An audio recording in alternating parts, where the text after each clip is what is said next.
More concentrate and focus. Tap into that inner peace.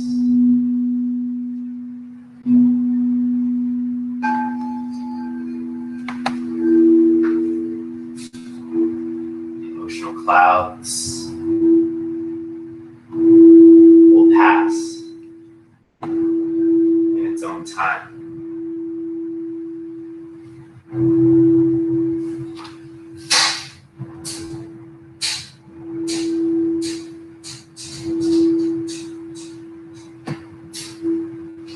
That space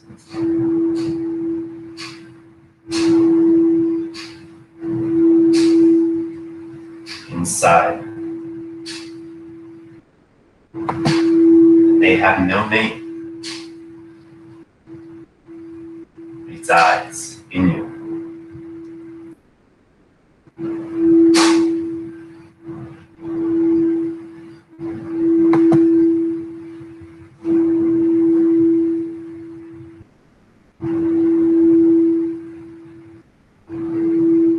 You know what that is.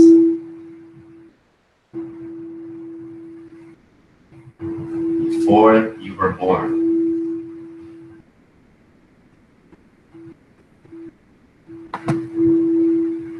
that field of consciousness has always been with you.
Out of your mouth.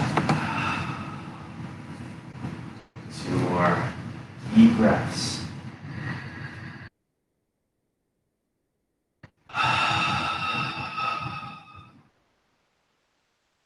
Martial artist uses this breath, sound, strength,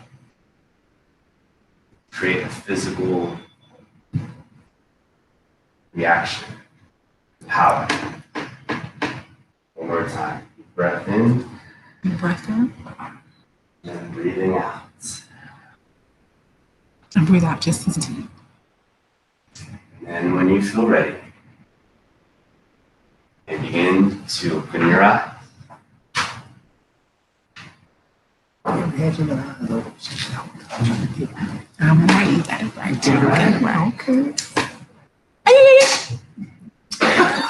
How do you feel? Relaxed, rejuvenated. I'd love to hear anyone's Healed. experience. May share. How y'all feel? Great.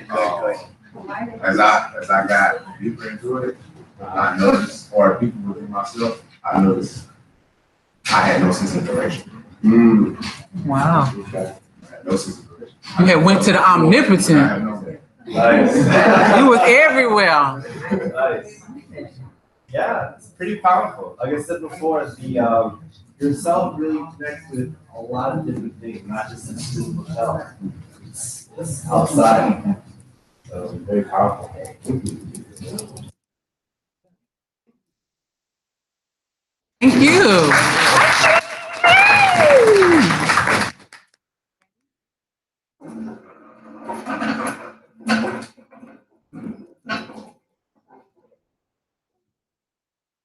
That was powerful. Y'all felt that, right? Yeah, that was powerful.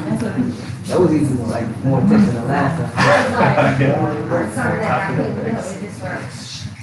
Before we move to the next segment, I would like to speak on what's available to eat tonight at Vegan Flava. Y'all can hear me? Yeah. Yes. All right, so they got jackfruit, of course. Has everyone eaten here before? So what's on the menu tonight is jackfruit, lentils, fish cake tacos with kale salad. I recommend that.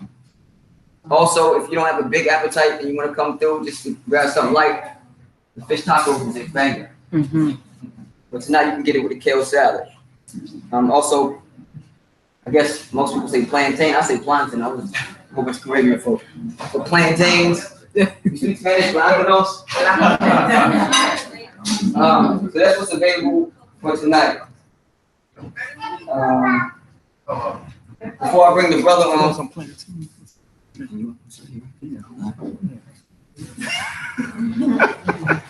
so this is it feels good. This is a journey already. Y'all still on board, right? On this journey. So we got some healing. Apparently, this is a place of meditation and healing. Mm-hmm. Apparently, it's also a sacred space. Yeah.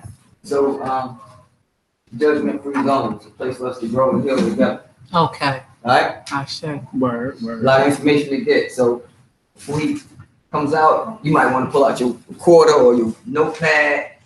Because he throw this information at you. But it's good. It's all good.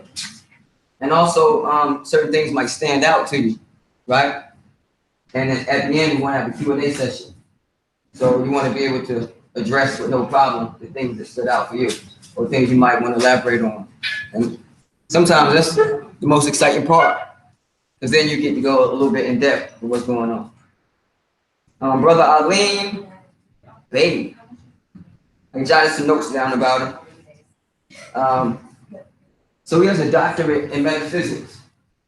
I told you that's his baby. He spent a lot of time with it, you know, but not to keep it to himself. He's doing exactly what he got the information for to share with us. And he's preparing, so I'm giving him a little bit more time to get everything together. And it's not giving us any more trouble, right? No, we good. Okay.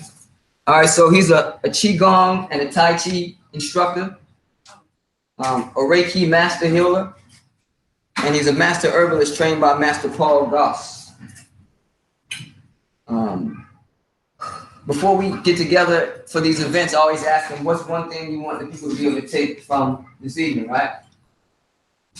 And without spilling all the beans of his lecture, which is Mysteries of the Inner Self, he just wants you to be able to allow the light bulb to go off in your mind. He likes to see that aha moment on your face as he's speaking. The epiphany. He recently spoke in Baltimore on the topic of law of correspondence, as above, so below, as within, so without. So the topic again is mysteries of the inner self. So I would like for you to like really be engaged, really take in what's being said, and strive to imagine what is the mystery versus what it isn't. Like really dig deep, see what the message is. Because how you're taking it is going to be different than how the next one is taking it. That's why the Q&A session is so valuable. When we interacting, you'll be able to get something from the next person's input or insight in a way that you never would have thought about it. So this is why it has to be interactive, and we need you to be present. Because we're actually students of one another, students of the universe. So with no further ado, my big brother, Dr. Ali.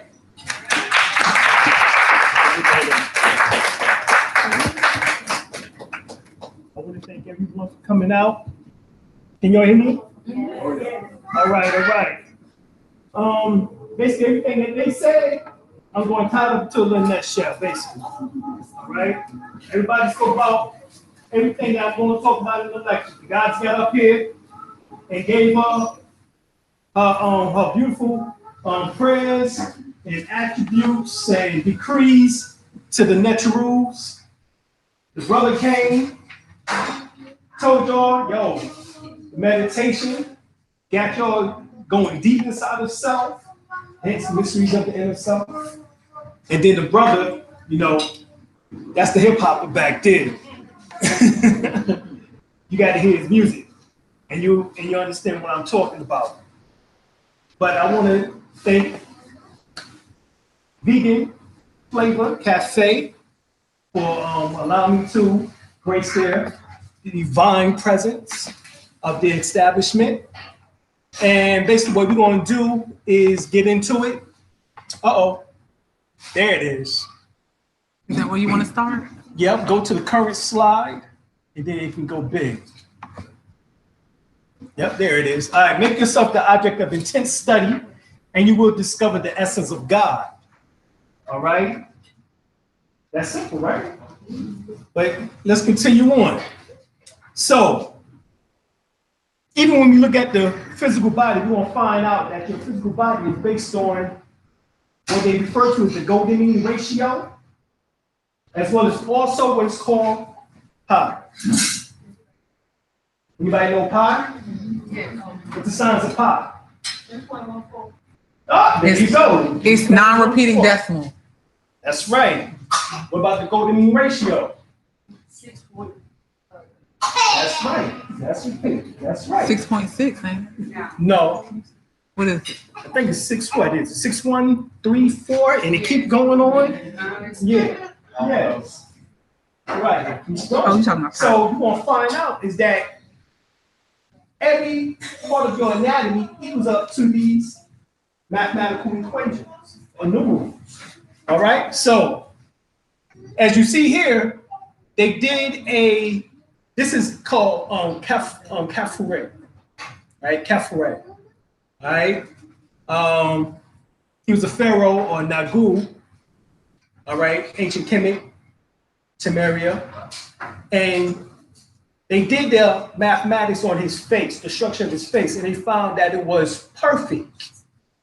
Perfect. All right. And so what we're gonna find out, keep going, that the human anatomy is not just the face, it goes all the way down the whole body. So we find that the mathematics of the human body is based on the golden mean ratio, which measures approximately 1.618. That was 8. And that is derived actually through what's called the Fibonacci numbers. All right, 0, 1, 1, 2, 3, 5, 8, on up to 144. All right, and above. But if you look at the soul to the navel, all right, the soul to the crown it comes to pi, which is 3.14. From the soul to the knees to the soul to the navel, it equals mathematically. All the way down to the nose to the chin, the nose to the base of the throat. So what happens is that your whole body is based on these numeral equations. So you are a mathematical figure of God. So what happens is that more studies are being done in finding the golden mean ratio in the human face and hands. But it goes further, that these are only some of the occurrences of the golden ratio in our anatomy. Certainly there are more of these beautiful proportions out there, ranging from the extraordinary to the mundane. Scientists in various fields, whether it's anatomy, chemistry, physics, math, astronomy, theology, and also in the field of music, architect, and art, continues to be fascinated with the golden ratio. It is even found in our DNA, the perfect body, all right? It's in our genes. It's in our genes. All right, so when one loses the deep, intimate relationship with nature, then temples, mosques, and churches become important. Once again, this is Jaddu Krishnamurti, right? If y'all know his history, go and do some research. Andy Besant and Charles Ledbetter took him as a young boy in India, and they're going to make him the Messiah. All right? He broke away from it and said, I ain't into all of that type of thing. I come to this realization. God's temple, your physical body, man's temple, a building. Which one are you building? That's the question. So the true temple of God, some people believe that it's the church, that's the temple of God, while others believe it's a mosque, that's the temple of God. But this is the only temple where the Spirit of God really dwells. It's the only place. 60 years old, y'all. Yeah, this is our homegirl, Sasha Long. She has a raw vegan spot in Columbia, South Carolina. All right. It's called Rawtopia Bliss. Now check this out. They call these your temples for a reason, because this is the house where God dwells within. Your temples. This is the only temple that she really is talking about. All right. Right in between those temples, you have the pineal gland, which sits in the center of the brain. All right. So this is actually the king's palace of what they call the churches, the mosques. This is the stone that the builders refused. Who remember that? Yes. All right. Everybody remember that. So you have the mystics, right, who was on a search, a journey in order to find the philosopher's stone. Right? It's what they always tell you about esoterically, all right? Or exoterically in that sense. They don't ever tell you that the real philosopher's stone that they was looking for is actually the pineal gland. All right? As the brother said earlier, there's sand-like magnetic particles, crystals, around and in the pineal gland. Okay? He said it. And guess what? There's 144,000 of them. Well, you heard that mathematical equation before. Huh? All right. Exactly. It's in your Bible. Now, guess what sits around the pineal gland? Them crystals the brother was talking about. Right, crystals. Hence, when the Kundalini comes up and hit the 144,000 crystals, it becomes crystalline. Hence, it becomes the crystal city, as mentioned in the book of Revelations. Y'all remember the crystal city? That's in the book of Revelation. But you didn't know it was talking about your physical body. That's the problem. See, we thinking of, see, I remember reading Jehovah's Witnesses books back in the days. And then they show you on the cover the crystal city coming out the sky with white Jesus on his white horse. Y'all remember the book? Yeah, see? Yeah, but see, they ain't tell you that Jesus coming out the sky on the white horse is actually talking about the hypothalamus gland. In that region near the hippocampus area of the brain. The word hippocampus, word hippocampus means white horse. Uh-oh.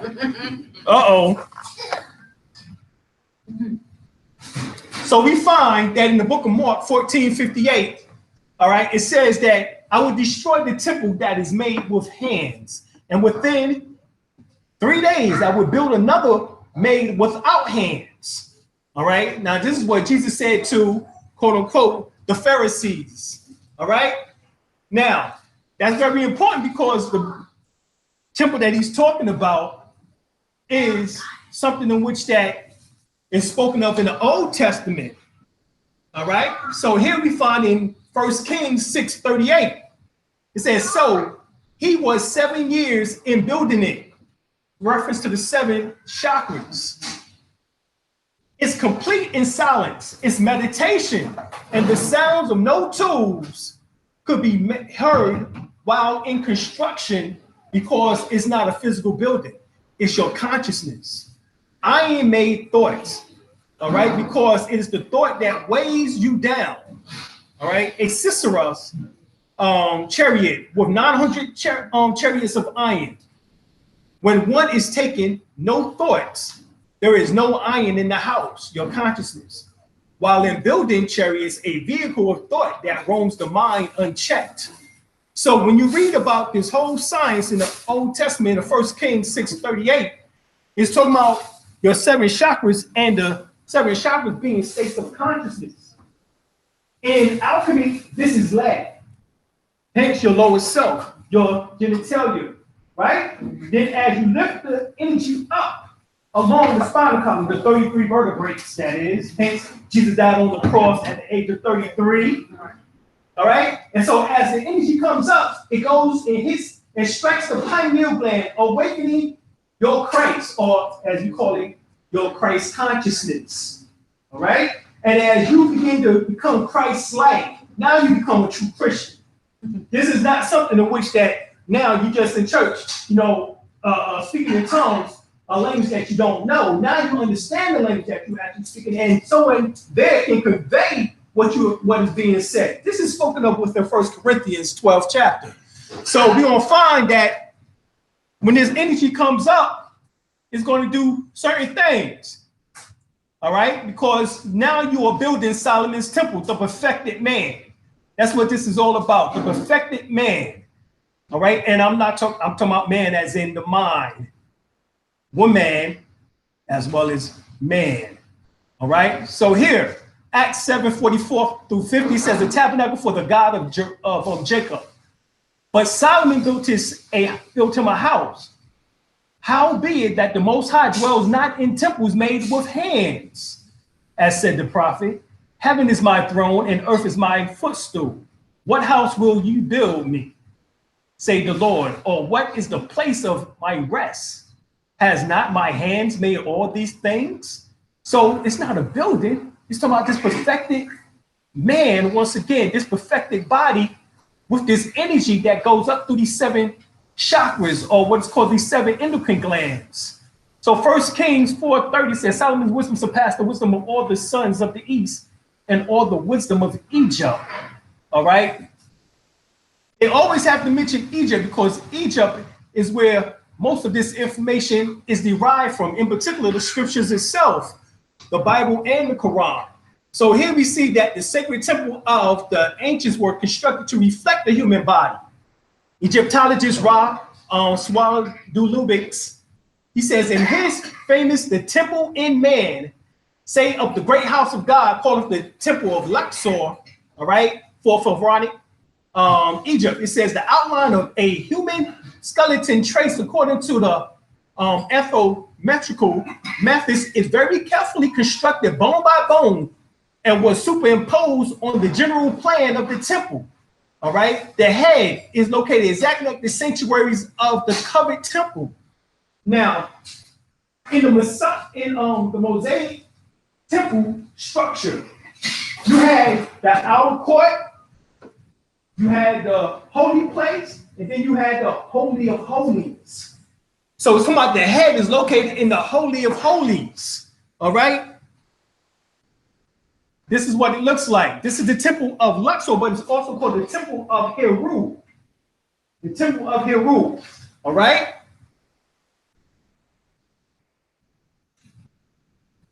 Here's another design of it. All right. Of course, we know that the temple of Luxor is the temple of Waset, all right, or Thebes. And this is the temple of Heru once again, and is in the structure and shape of the human anatomy where the Mosaic temple originates from, with the outer gate, the holy place, and the Holy of Holies. Right, these happen to be the lodges in which that branched out from the Grand Lodge, which is the temple of Waset or the temple of Luxor. Now, you'll see something very important, because these temples is what produce what we now refer to as the Masonic Rosicrucian orders and all these so-called secret societies or these secret orders. All right, but right here, these are the subordinate lodges of the Grand Lodge Temple of Waset. All right, you're gonna see right here in Palestine, Assyria, Babylon, Media. All right, and I ain't talking about old dude. All right, this is okay. This is near the Red Sea. This isn't. India, Burma, Athens. All right, let's see that one there. Rome, Crophon. All right, I think that's it. Rhodes, Yeah, Crophon. Delphi, Miletus, Cyphus, Corinth.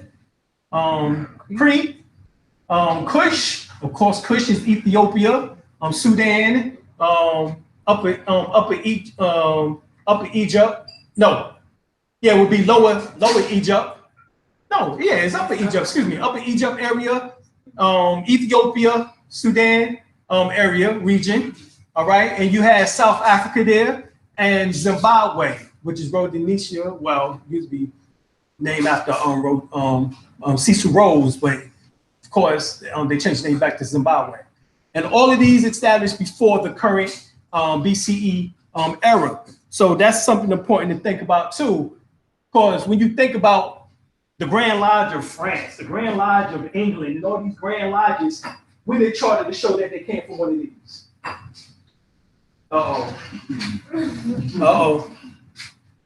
Because in these orders, they want you to know, the lineage. Well, where you got your charter from? Well, hold up. I got to ask you, where y'all got your charter from? I don't see none of them. All right. Of course, this is C. Freeman L's depiction of the perfect man. All right. And you see the halo around the head there, which symbolizes the activation. And you see, I am Christ. That's where he got the caress. I am Christ. All right. Because once the pineal gland is activated by the Kundalini energy through the 7 chakras, and the last one being that crown chakra, you develop the golden dragon body, which is that halo around the head. All right. And he reared up the pillars before the temple, one on the right side and the other on the left, and called the name of that on the right hand Jasin, and the name of that on the left Boaz. 2 Corinthians 17. Now, of course, these are particular terms that you would use within Freemasonry. Freemasonry had these terms within the first 3 degrees. All right, you have the inter-apprentice, fellow craftsman, and master mason. And you learn about Jachin and Boaz, and them being the 2 pillars. And then they speak of a middle pillar. But they don't never explain to you what these 2 pillars and that middle pillar really is. All right? We find out that he set up the pillar on the porch of the temple, and he set up the right pillar, and he named it Jasin, right? That's what we just read. All right? And then the left pillar, and called the name Boaz. And upon the top of the pillar was Lily. Open flower work. Lily. Now, when you go and study, now see, this is the Bible. Now you go to India, all right, or Indo-Kush, you're going to find that they speak of the lily, but they refer to it as the lotus plant. And the lotus sprouts 1,000 petals at the crown chakra. So this is the same thing, that at the top, upon the tops of the pillars was lily. All right? Now, it was supposed to be the secret societies, all right, under Hiram Abiff, who built the Temple of Solomon. All right, Hiram Abiff symbolizes the divine mind, which built the physical body into existence. All right, and erected the great brass pillars, now seen as Boaz and Jachin in masonry. This Oriental legend tells that the Queen of Sheba, the seven chakras, because the word Sheba means seven, was attracted to Hiram. Hiram, the pineal gland of the brain, Aries, the ram in you. All right, that King Solomon became jealous, so jealous in fact that he plotted the death of Hiram. And allegedly, according to the mythology, there was three, right, ruffians who came and hit Hiram Biff in the head and struck him, and then laid his body in the northeast. So Hiram actually means exalted snake. Uh-oh. Uh-oh. So in either meaning, Hiram was the exalted head or snake. Now, where you seen that at? Ancient Egyptian, Kemetic, Sumerian, Caduceus. bingo. They show you that at the crowns of the pharaohs and Pharisees, right, that they have the snake on the tiara, right? And that snake, so now they become what? The exalted snake, the exalted head of the snake, serpent, right? They become the serpent or the serpentine, right? So now, everybody go back to Earth, Wind, and Fire, 1977, was serpentine fire. That's what they was talking about. How I know? Because they contacted me about 15 years ago when MySpace was real big and thanked me for exposing that information to the public. And that finally somebody got it. So right here, both meanings became paramount in the discovery of the thread of the snake cult and religious underlying belief. The mixture of the opposite within one's own head as shown at the serpent grail. It is a kundalini that moves up the spine and activates the glands in the head. That's Hiram, the temple builder. Exactly. All right, so, all right, the race is supposed to be called the Elohim, which means the people of the fiery serpent. Uh-oh, which are the shining ones. Or Elo means what? Means God, power, or force. All right? So Im means more than one. It's plural. And it's talking about your seven Elohim, which is talking about your seven chakras or your seven energy centers. All right? This is derived from a text known as E or Elohim from around 750 BC. All right? So right here, it says, I'm not going to read everything, but it comes down. Hiram means high God. The ram is, now what is the symbol? Now, when you go and do astrology, Aries symbolizes the head of the ram. Why? Because as you know, when rams get together, they like to do what? Headbutt. Headbutt. So once again, once you're in tune with nature, you'll understand what is really being conveyed because the messages are very clear. All right, so right here, it says the symbol of the pineal gland. The ram is the symbol of the pineal gland. This is why Jesus was called the lamb. That's why they taught you in kindergarten. Mary had a little lamb. His feet was white as snow. Everywhere that Mary went, the lamb was sure to go. They didn't tell you who Mary was. Mary was Kundalini. And whenever she activated that pineal gland, that was the lamb. And wherever she went, he went. That's the Black Madonna child that you see in over 200 countries throughout the world. All right, who ever seen the Black Madonna in Christ? All right, come on now. The Pope worship it. The Pope goes down to his basement and get on his knees and go all like this right here and kiss the feet. And she dark as these feet, too. And kiss the feet of the Black Madonna. All right, so right here. So Jesus is the symbol of the ram or lamb as well. And the lamb or ram is Aries. Aries is the first head or high head. So high ram is your upper brain, but specifically the pineal gland of the brain.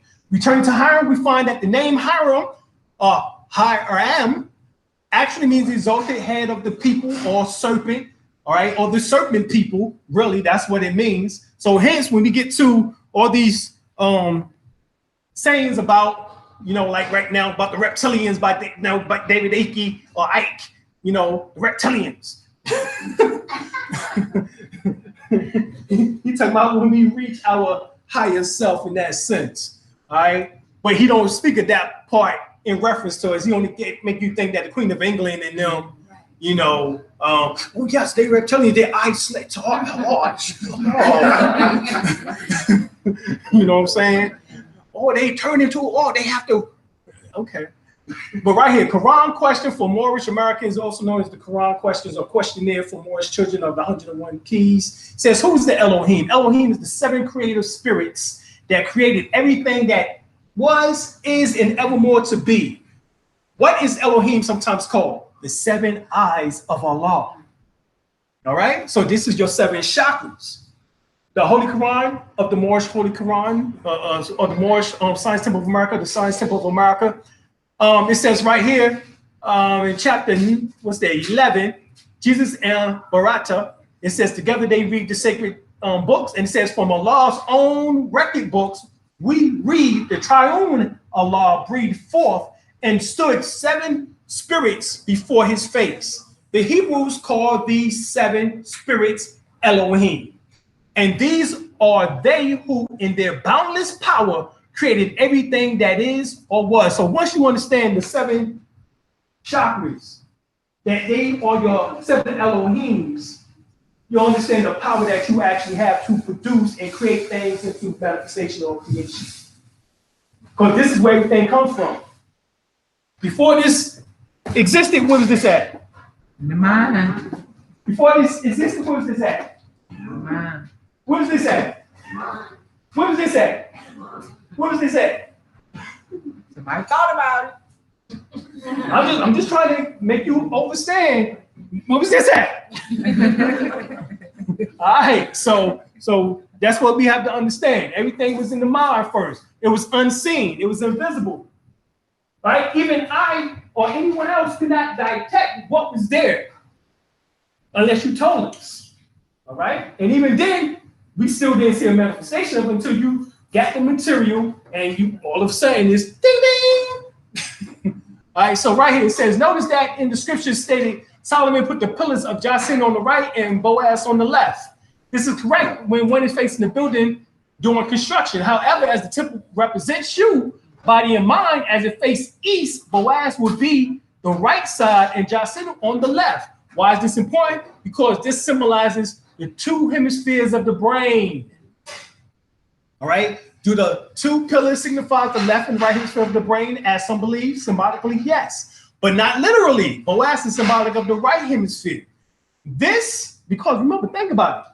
Your left hand is connected to your right cortex, and your right hand is connected to your what? Left frontal cortex, right? All right, so that's why it's vice versa. This is what this is talking about. This hemisphere is associated with the intuitive, abstract, and creative principle. In other words, it represents our higher spiritual nature, all right, or higher self, the inner self.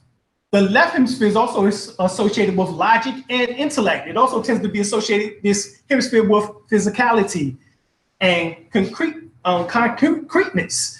Now, let us see how it ties into the 2 pillars. Now, you have 2 nerves, it's called your sacral nerve, that is at the base of the spine, which have to be at the same place as what's called your kundalini. But the kundalini resides within this abode, which is called the sacral bone, which is a downward triangular shaped area, which is right above the crack of your behind.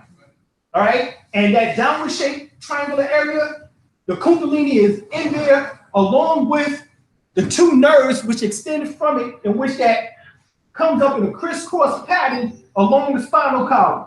Now, these are just 2. Now, inside of the spinal column is 31 nerves. Now, 31 plus 2 is what? 33. And they're going up through what? 33 vertebrates. That's 66, right? How many books is in your Bible? In your King James Version is 66. So the reason why King James did that, because the Bible was called the Book of Life. So it was trying to replicate this book of life. Yes. That's why I started with the book Genesis as the first book. Genesis, your genes. your genealogy. Then the last book is Revelation, to reveal what was what? In your genes.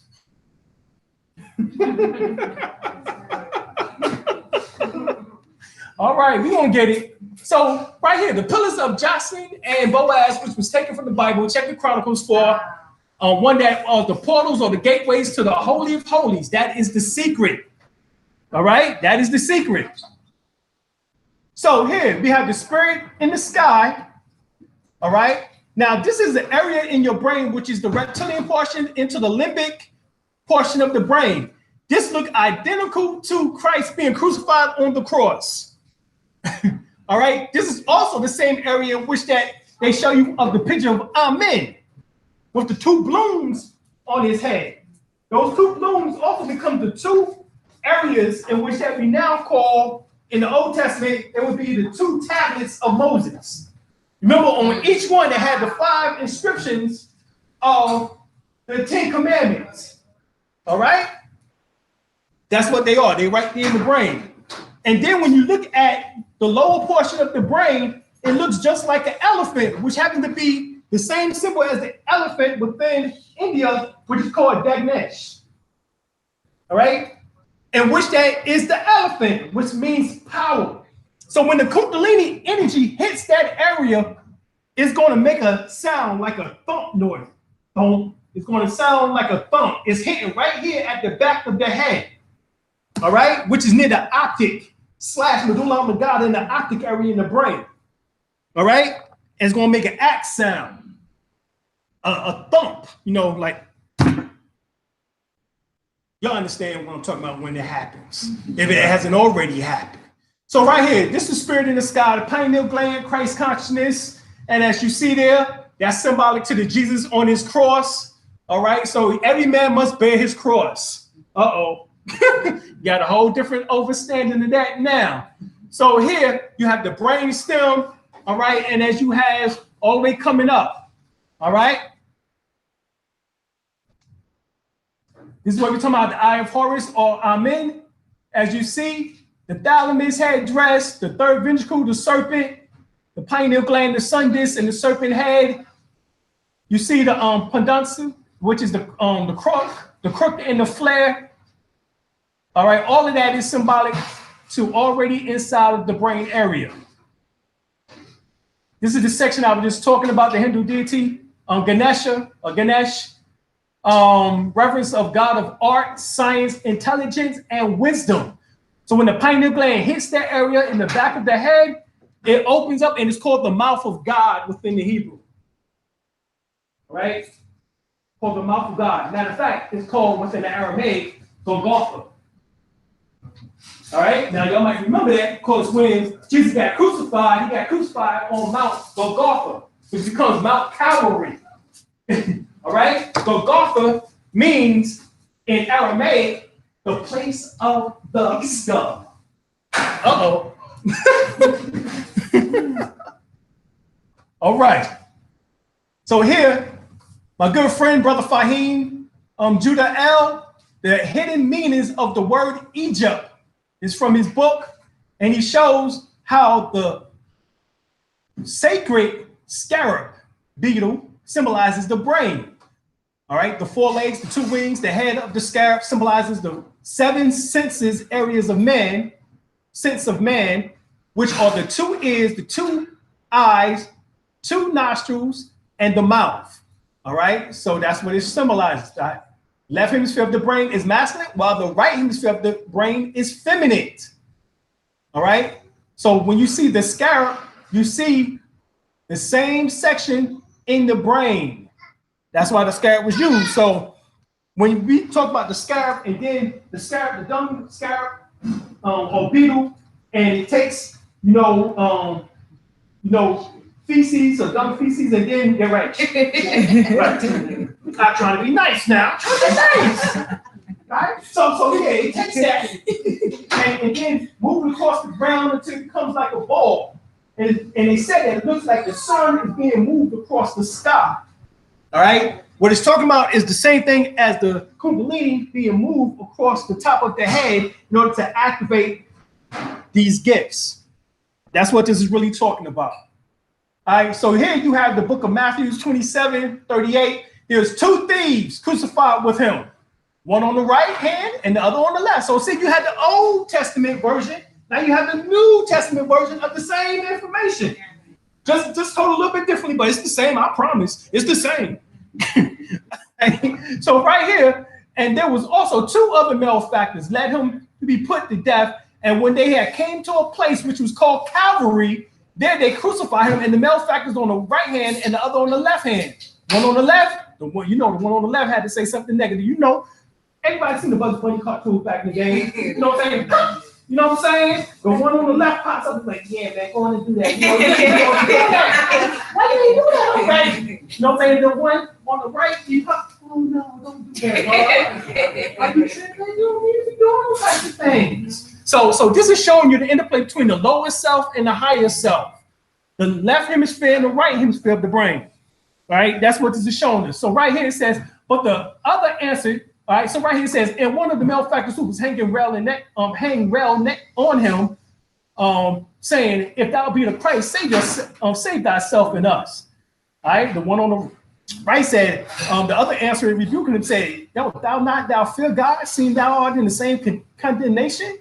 And we indeed justly, for we receive the due reward of our deeds. But this man has done nothing amiss. And he said unto Jesus, Lord, remember me, thou cometh into thy kingdom, or paradise, as they say. Jesus said unto him, verily I say unto thee, today shalt thou be with me in paradise. And then, of course, they say he gave up the ghost, and then, went to sit on his right-hand side of his Father who art in heaven. But right here, this is a kingdom equals freedom within. This is the kingdom that they talk about. Jesus giving up the ghost, the Kundalini, 33 years, 33 vertebrae, 33 nerves, in order to go into the place of the skull, which is the kingdom. All right. Everybody used to, that dude got a big ass dome piece. You remember, dude got a head like that. He's like, damn, dude got a big dome piece, son. You got 5 minutes. Okay. All right. So right here, you're seeing Christ consciousness. As you see, 33 vertebrae, 33 degrees in Scottish rites, whereas 7 chakras equals the 7 yolk rites. You see the sacral, eta, pingala nerve, and the pingala nerves, as you see right there. And then at the base, that's Lucifer. That's what it means in the book of Isaiah, that Lucifer fell like lightning from the sky. And he, all that stuff. He's talking about the Kundalini when it descended. All right, when the Kundalini descends, that's Lucifer. When it ascends, that's Christ. So it's talking about polarity along the spinal column. Because the word Lucifer means what? Light bringer. All right, so it's talking about this red energy. What they talking about the visible spectrum in college? All right, it's called Roy G. Biv. Right? Red, orange, yellow, green, blue, indigo, violet. So here, this is Lucifer. This is why you are in hell. That's why they call it what? Burning with desires. You in hell. Right? That's why the devil's red. That's why the devil's red with a tail, and he got horns on his head because he's horny. You get it? Yeah. All right, so this is hell. That's the double of your higher self. You get it? Yeah. And so when you raise the devil up, he transforms into Christ. And now, there it is. That Christ consciousness transformed. Now you have transformed Lucifer back into Christ. Because they both brothers of the same. This is why in the Bible it speaks of both of them being what? The morning stars. Bright in the morning. Why do you think they speak of both of them being the bright and morning star? Because Lucifer, which is the red energy, which is at the red chakra, symbolizes a bright star too, because that energy is sexual energy. And that's bright in order to make manifestation of you and I, of other human beings upon this planet Earth. However, you raise that sexual energy up. This is Tantra Kriya Yoga now. This is when you get into Tantra. When you raise that energy up, all right, there's a practice in which they do. It's called the Cobra breath technique, right? Which I learned from my own grandmaster, my wife and our grandmaster, Sunyata Saraswati. When you raise that energy up, you bring Lucifer up into transform into Christ, and now you expand that consciousness and activate both hemispheres of the brain. No longer just using 10% of your brain. Now you begin to start utilizing much more percentage of the brain. All right? Dare I say, you want to use 100% of it. All right? So right here, this is also symbolic because everywhere you look, it plays throughout the whole anatomy. The same signs plays throughout the whole anatomy. So you have your tonsils. This is Jesus and the two thieves right there in your mouth. Right there in your mouth. I'm telling you. Right there in your mouth, y'all. This, check this out. Now, is this a coincidence that the vocal cord looks just like the vaginal area, which symbolic to bringing life into existence? Oh, this is the photo of your vocal cord. It looks just like the yoni, the vagina. Yes, the throat chakra, sacred chakras are the only outlets of energy. The voice and orgasm, ideas in life are created from your sacral and your throat chakra. All right, this is what the brother was doing. This is what he was doing with the science of the sounds. He had you resonating. All right, he has you resonating. So that taps into the science of manifesting things into existence. That's why I said words have power. If you understood that words have power, now you understand the reason why. Because you can produce just like you can. A woman from the womb can produce life. You can produce life. They say the Bible said that life is in the tongue. Oh, did. Remember, the life is in the tongue. Life and death is in the tongue. This is what this is talking about. All right, so the power of sound, y'all. We got 1 minute. No, come on now. Don't do me like that. Don't do me like that. I'm on the road. Don't do me like that. We got to go home. But I gotta get the hell out of here. I gotta go home. I gotta get the hell out of here. All right. So even she get it. All right. So I ain't got to leave. I got to go. All right. But right here, this is where you get the word Babylon. All right, or Babylonian, all right, which means the gateway of gods. Babel on. This is all talking about the throat chakra. This is the opening. All right, the goddess did the opening of the wedding ceremony. And what was she doing? She was speaking words into existence of the natural rules of nature. The forces of nature she was speaking into existence so that they can be here with us right now. All right? That's what she was doing. So this is what this is all symbolic to. All right? So here we have what is called the nadis. These are the three nadis, which is this Sushumna, all right, and the Pingala and the Ida. Now remember, the Pingala and the Ida are the two sacral nerves, but the center one, which goes up through the spinal column, is called the Sushumna. That is the middle pillar, as they would say. So you have the left and right pillar. And now you have the middle pillar. The Sushumna is the middle pillar. And what does it connect to? The Sushumna connects to the base chakra to the crown. So it goes all the way from the base, from here, all the way to the crown. It's very important in yoga and tantra in general. Alternative medicine also refers to the Sushumna sometimes. In Raja Yoga or yoga of Patanjali, it says when the mind is quiet through yama, anayama, asada, and pranayama, the important states of pratyahara begins. In other words, a person enters the state never complaining of disposition of mind. This is the movement, indicate the flow of prana through the central channel, and in process, the Sushumna makes the way for the ascent of the Kundalini. This is the same thing when you read in your Bible that John the Baptist came before Jesus. And John the Baptist had to come and baptize Jesus. And he said, I came with baptism of water, but there's going to come one who comes after me with what? Fire. Why is the Kundalini called the serpentine fire? Go ahead, Train. Come on now. There you go. There you go. So right there, the Pingala is associated with the solar energy. The word Pingala means tawny in Sanskrit. Pingala has a sun like nature and male energy. The temperature is heating, and the courses from the left testicle to the right nostril. This corresponds to the river of Yamuna. Yamuna. All right, it says the Ida and the Pingala nadis are often seen as reference to the two hemispheres of the brain.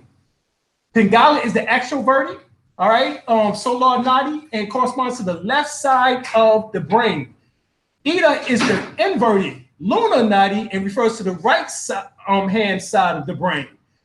Then you go down to the Ida. Ida associated with the lunar energy sometimes is based with solar energy. And it says the word Ida means comfort. All right. It says in Sanskrit, Ida has a moon-like nature and female energy for a cooling effect.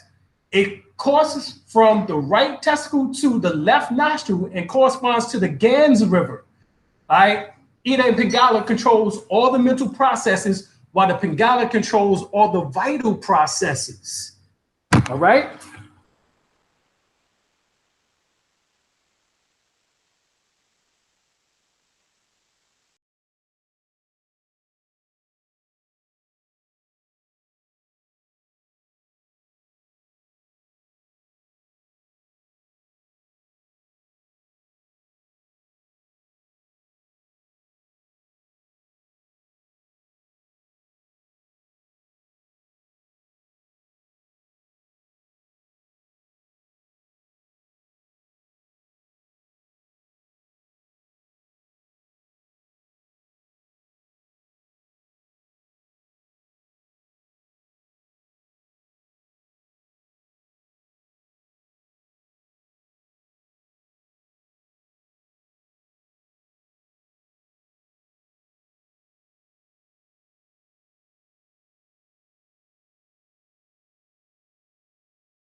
Everything will make way more sense, right? Right. That's your inner self. So Right. get to know yourself. One more announcement. That's funny. All right. Next week at 6 p.m. here at Vegan Flava Cafe, there will be a womb I want to say elevation. That's my name. Evolution.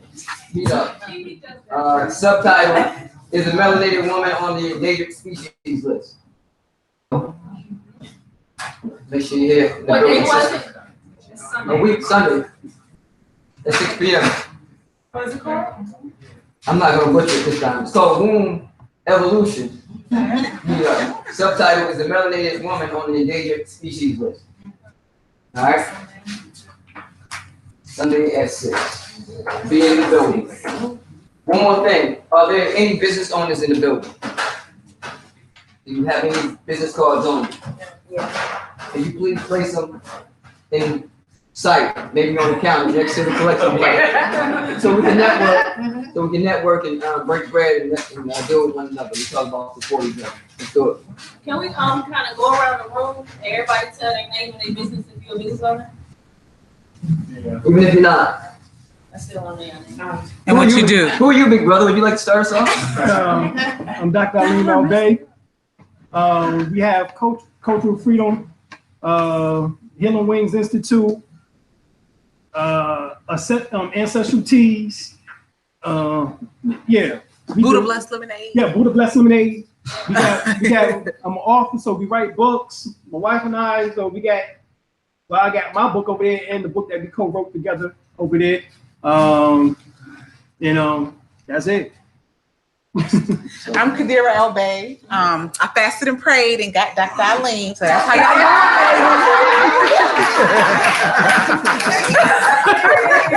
That's for the single ladies, for the ones who already know. I'm also too, now 18 years have been having our conference, and we are down the street from y'all.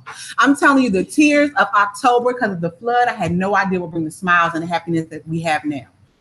So y'all have to come and look at the space. So we're about 45 minutes away, 30 minutes away from here. But it's March 23rd, 24th, and 25th. You can also look at the calendar, even our website to tell you where we'll be at. Y'all got some friends in Florida, please let them know we're gonna be in Jacksonville. People. Right now, I don't know if y'all seen it in Hawaii and in Michigan, they dropping boats and stuff on people. That's serious, family. We need to be turning on our abilities. The reason why some of us ain't done it is because we ain't even tried. Get on in your bathroom, bathtub, wherever you at comfortable, and be like, ancestors, okay, what can I do? What's my ability? The Egyptians, what they used to do was they used to take like napkins and juggle them. You know, just something simple, a little napkin. So you know that napkin going up on its own. Family, we need to be doing this. That's why they scared of us for a reason. Right. So let's awaken ourselves. All right. And then go to quick access. Peace, everybody. My name is Lakima. I don't have a business, but I am very glad to be here with all of you beautiful people. So she's a supporter family. We had a great time at the Morris Ball last week. From that ball, we have one next year. Please, everybody attend. Everybody was dressed in their Morris garb. They were looking beautiful. It was very, very fun. Very fun and elegant.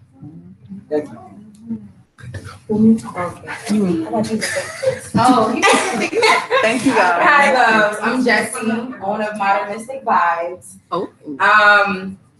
What's your just the business information? Yeah. Like, you know, flow point, whatever you want. And she cute as hell. Modern Mystic Vibes. So I mean, I do a lot. I'm heavy with crystals. I do medicine bags. I have waist beads. Along with the crystals, I do crystal jewelry as well. So I'm all about crystal energy. All I can say is check the website out and my social media pages. Everything is Modern Mystic Vibes. So some everything. Modern Mystic Vibes. Everybody's jewel water bottles. Modern Mystic Vibes. A little closer. I'm Kira. I don't have a business. Actually, I do have a business because I came up with a plan this year. So my business.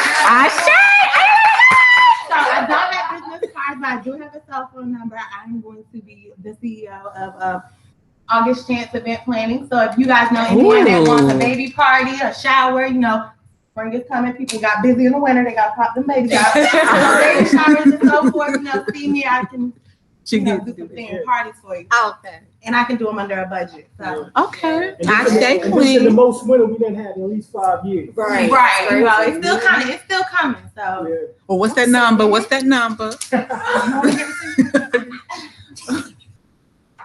Oh, surprise. It's six. Oh, no. Y'all want it? Everybody. Well, my number is 919-412-0626. I am best reached after 3 or on the weekends because I do work for the school. Okay. I appreciate you. Ladies first. My name is Nakia Weber. I don't know if some of you may have seen me on social media. I have business, Nakia Chanel Yoga. I opened up my first studio by the end of this year. All right. And private yoga, I teach at 2 different studios. I also teach beginner pole dancing, so if you like pole, but I'm more so in yoga and meditation period. So that's my thing. I teach at My Pink Cherry Pole in Raleigh. I know it sounds pretty kinky, but if you want to come, it's there. And then I teach at With the Balance Yoga besides South Point. So that's a Black-owned studio, it's all Black instructors. Yay. And I don't have my business cards. I may have a couple, I don't know, but you can find me at Nakia Chanel Yoga on Instagram, on Facebook, and my website, NakiaChanelYoga.com. So. Yay. Meditating on the pole, girl.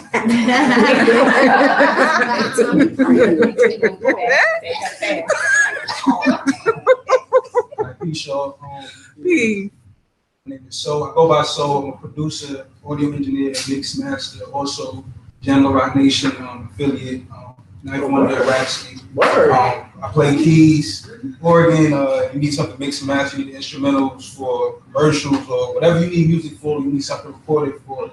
I'm able to do that. So. All right, give me that number. Hey, get it on the screen. All right. If y'all were around earlier, we played some of his instrumentals. Right. Once y'all was in, that fire, that was so. Yeah, but that's what I'm talking about. That's why I need that number. If you reach that 914-649-8364, if you need it again, just talk to me before leave out here. Word. S-O-L or S-O-U-L. That can be reached at Give 'em Soul, GIVEEMSOUL. Get out. Forgot the emails and website. You got everything. Peace, my team. Peace. I don't have a business yet, but I got a plan this year. Okay. Word. Okay. We're gonna talk about Steve, you planted. Hello, everybody. My name is Tanya. I am the owner of a home care agency as well as a CNA school, property management company, and a nonprofit organization that I'm looking to get off the ground this year. I have the space where I will be holding my CNA classes that's available on the weekend. So anybody who's looking for space, that's just starting your business, whether you're doing yoga, meditation, anything, you can lease that space for an hour, 2 hours, $25 an hour.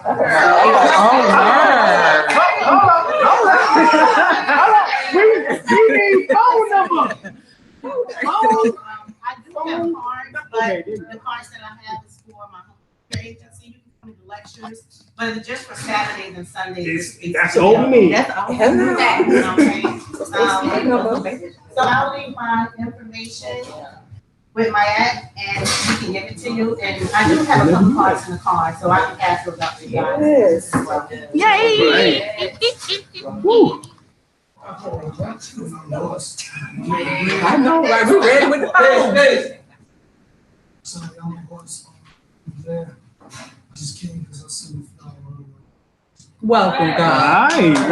Word. My name is Brass. I'm a former engineer, currently a carpenter by trade. I'm a co-founder and co-owner of a business called Services Solutions. We do right now anything that is home maintenance or deconstruction of homes. So, I mean, you want your house built from the ground up, you need the people to do it, but we got to know how to do so. I'm based out of Raleigh, and we all really travel, so that's Dr. Yeah, we know for sure. Yay.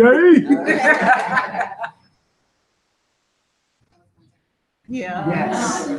Peace, I'm Vanessa from my Bay. Peace. I'm originally from Texas, but I'm stationed at Fort Bragg. In May, or excuse me, July, I'll be retired from the military for 22 years.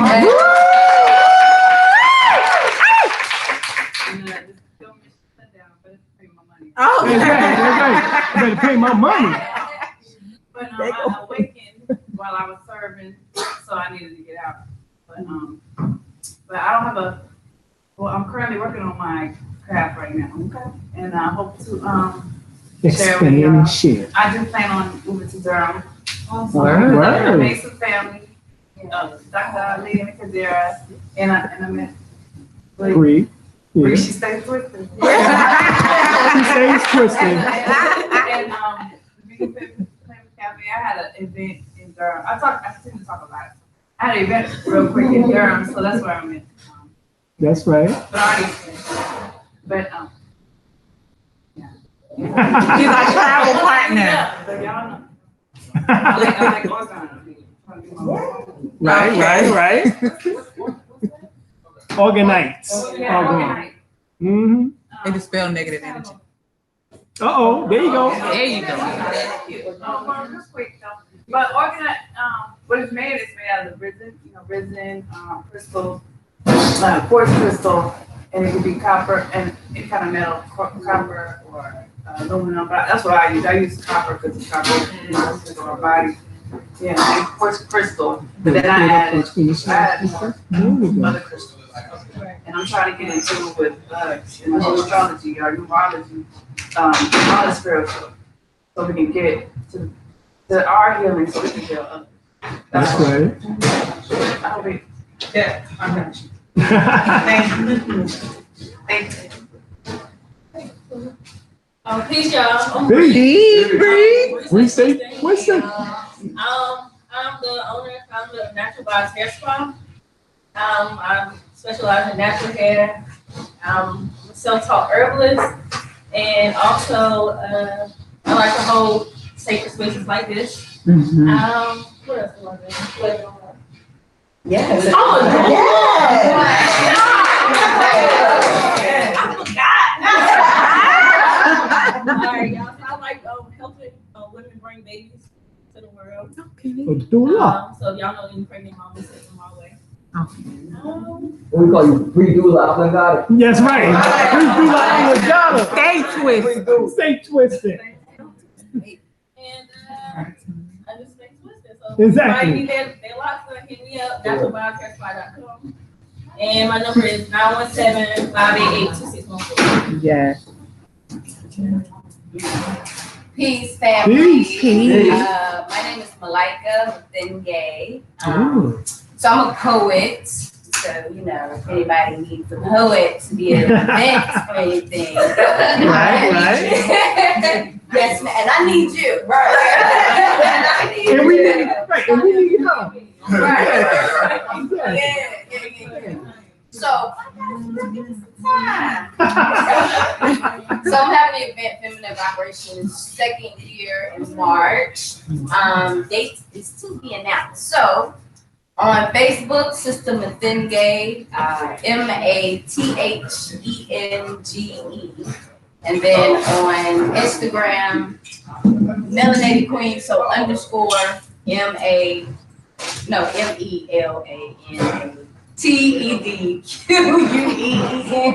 Underscore. Everybody know that? No.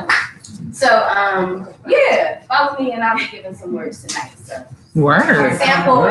Okay. Quick announcement.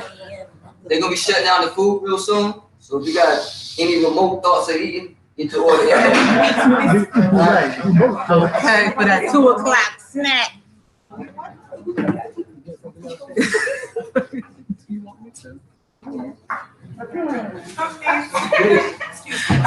name is Victoria. I'm again seeking good vibes and knowledge and support my sister. And that's me. Word. Hello, my name is William Matthews. I'm originally from Houston, Texas. I just moved to Dura, so I've only been here a week, and I'm a woman of many talents. Yes, ma'am. And I'm just here to get the knowledge. I've been studying Dr. Alim El-Bey for a pretty long time, and so it's a joy to sit here and see you in person and get this knowledge. Appreciate that. Word. Appreciate you. Thank you for coming. Okay. I feel like standing up. Oh, stand up, so we can see you. Testify. Come on to testify. All right. So my name is Niche, Chef Niche, if you're going. Okay. I do make vegan food. Oh, wow. I also cater to pescatarians and what I like to call flexitarians. Those of us who are just crossing over into the knowledge, understanding of what our body needs and what, you know, best fuels us melanated people. Right. So I provide meal prepping and planning. I will do consultations where I assess your individual needs, your caloric needs, your dietary needs. I will provide herbal blends to heal different ailments that each person has going on with their stuff and balance their stuff. I also just, you know, if you're busy, you're a business owner like a lot of these people in here tonight. You don't have time to cook, you don't like to cook. I love to cook. I love to love on people who food. That's just my thing.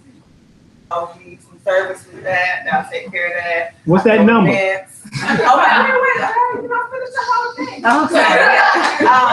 love to celebrate Black things. I feel like we need to make it cool again to just be proud to be Black. So I do Kwanzaa. I'm going to do some Juneteenth things in the summertime and a couple of other things in between there. My Black Love event will be at Motherland Vibrations on Fayetteville Street during the week of Valentine's Day. Okay. Yeah, so we have flyers and stuff announcing that. And my number is 984 area code 484-0176.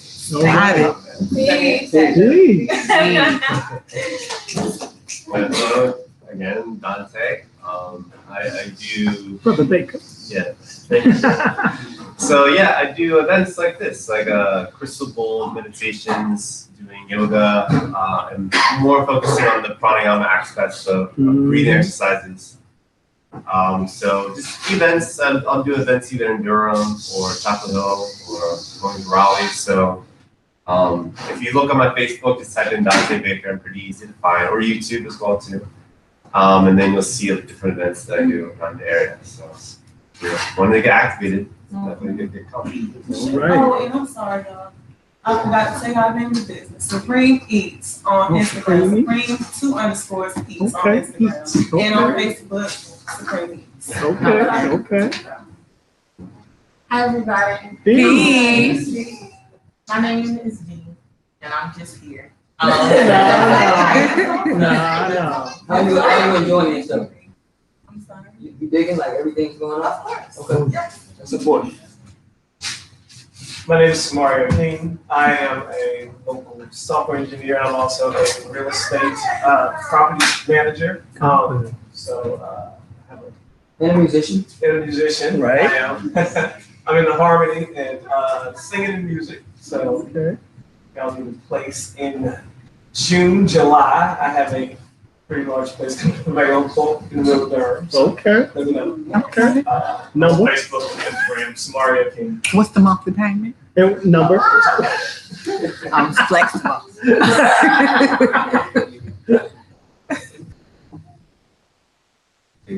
I am Taylor Shabu. I live here in Durham. Peace, everybody. Peace. This is one of my instruments right here. Yes. And I will share it with everybody today. Okay. The drum? This is the drum. This instrument is called djembe. And at the age of 13, I decided to make this my study. Wow. I'm a professional percussionist, professional musician. This is what I do for a living. All right. I teach, I perform. I'm in the school system. I have 2 businesses. One is called the Magic of African Rhythm. It started out as a family business. Actually started out as a family band. Right. And my mom, my dad, my brothers and sisters, all of us doing this. So, currently, we work through the school system with arts and education. We also bring this to communities. We also have Kwanzaa across the triangle, which is a committee my wife started. And so anybody who's looking to do Kwanzaa, hit us up. You don't have to do it all by yourself. We have pulled together all the people who present Kwanzaa in the triangle. Trying to get everybody to sit down at the table together. It took 5 years to finally get people to sit down. You know, people actually did. It actually happened this year. So, you know, we put out a calendar this year so that everybody would know where the events were happening and what was happening at each event. So please contact us. We have the vendor list and everything. So you don't have to do it by yourself. We are planning an annual concert, and hopefully, if not this year, 2019, we'll be putting this on the stage. We do have a fairly large performance company, and so we also do classes, local classes. I teach drumming classes, and I just came from one to here. Word. How much? So, my drumming class, this one is called Djembe Fundamentals. I have my cards here. And this class is a 6-week course, and it's $84. Okay. Wow. Yeah. So I teach children. I love working with kids. Like I said, I work in the school system, but I do kids classes. If you are available Saturday, the kids available Saturday, I teach for Sato's Dance Academy, which is at the Hayti. My classes are 11 and 12 p.m. Yeah, hit us up. We do a lot of different things. We have a nonprofit called Seven Chakras, which is based here in the United States and also in Liberia, West Africa, where I was born. My parents lived there currently. They retired and moved to Liberia, but not really retired because they're not the type of old people. So they're involved in arts advocacy and training of young people in the traditional Liberian art forms. That a lot. Liberia had a 20-year civil war, and so a lot of traditions and customs have been lost or traded for other stuff. And Liberia has been conflict for like 13 years almost. So Liberia is up and coming.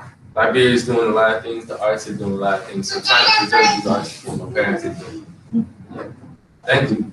Thank you, God. I appreciate you. I fix drums for you too.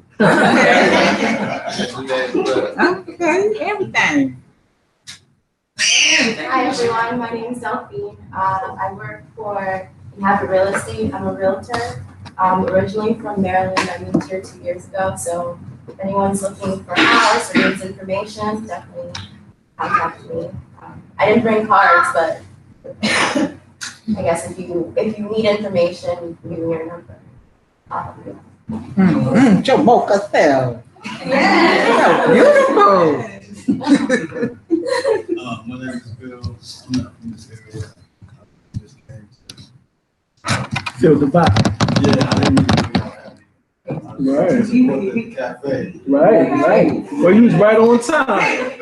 Right on time. But I've been doing my almost. Oh, wow. We've been doing each other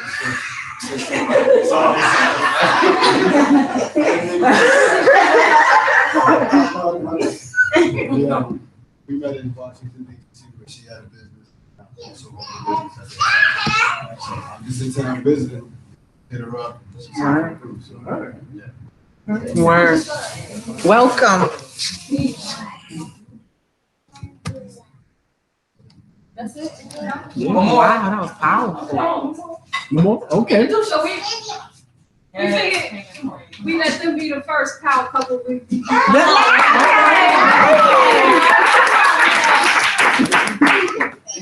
So Can we give it up for Black Love, yo?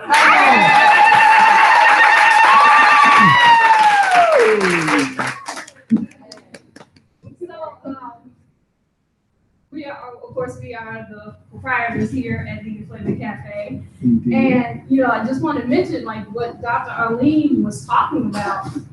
This is how Vegan Flava came into existence. This was our first baby. Okay. And so, we do a variety of things. For me, I am, the high priestess. I am also the author of 2 books.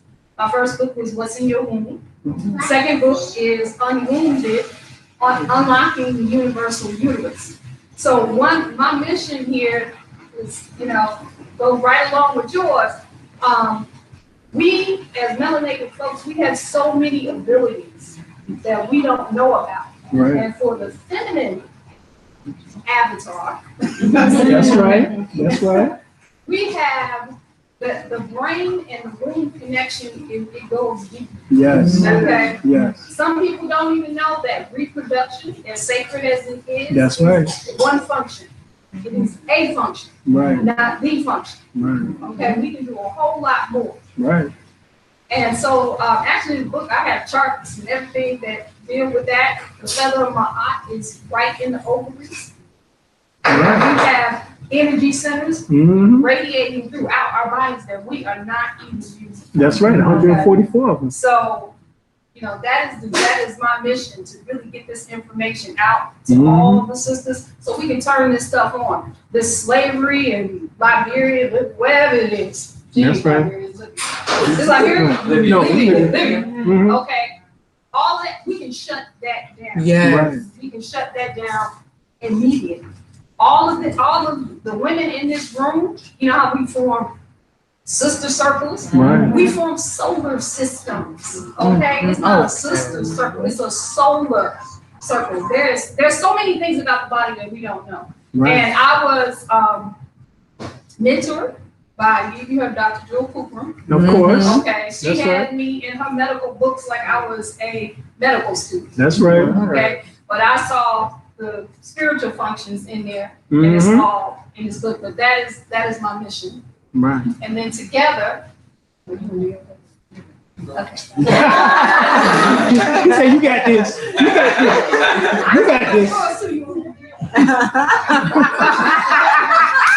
Yeah. Do his thing.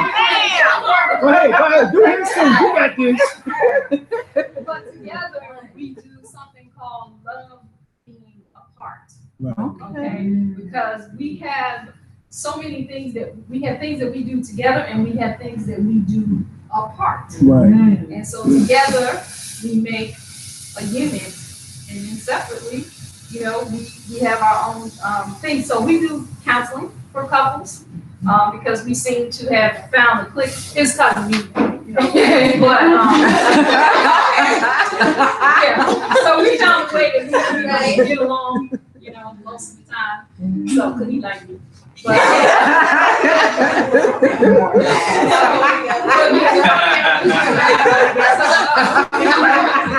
so we do relationship counseling, and we come at it from a whole different perspective. A lot of us think that there's only one way to have a relationship, where that person is there for your emotional support, but it depends on who we are, because we are multi-dimensional.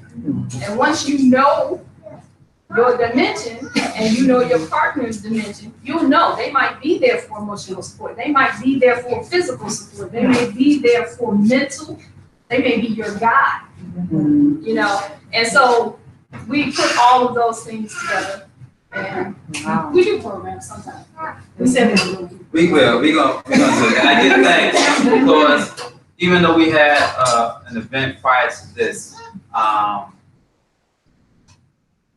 the energy of the presentation and the energy of the presentation. Really, even though I was back there making food or doing dishes, I felt the energy and was visualizing, okay, we need to go ahead and put something on the calendar for real. So I'm Ya'ai Asal Tafari Ahmed.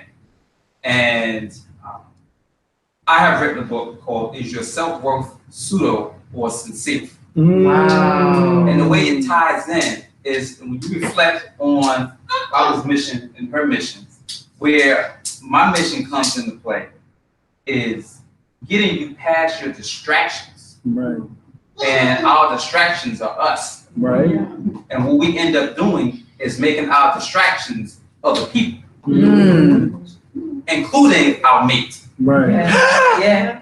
Especially our mate. So that love being a part piece is so important because I have to love being apart from. I have to love me while being apart from. Because if she's book touring, if she's speaking, I can't trip because I saw a video and some dude was playing her mad close. But when we have that insecurity because we're not loving ourselves and we're in a space where it's not even about trust, it's about knowing. Right. And when you are locked into you and you know how you move, then you know how your partner moves. So the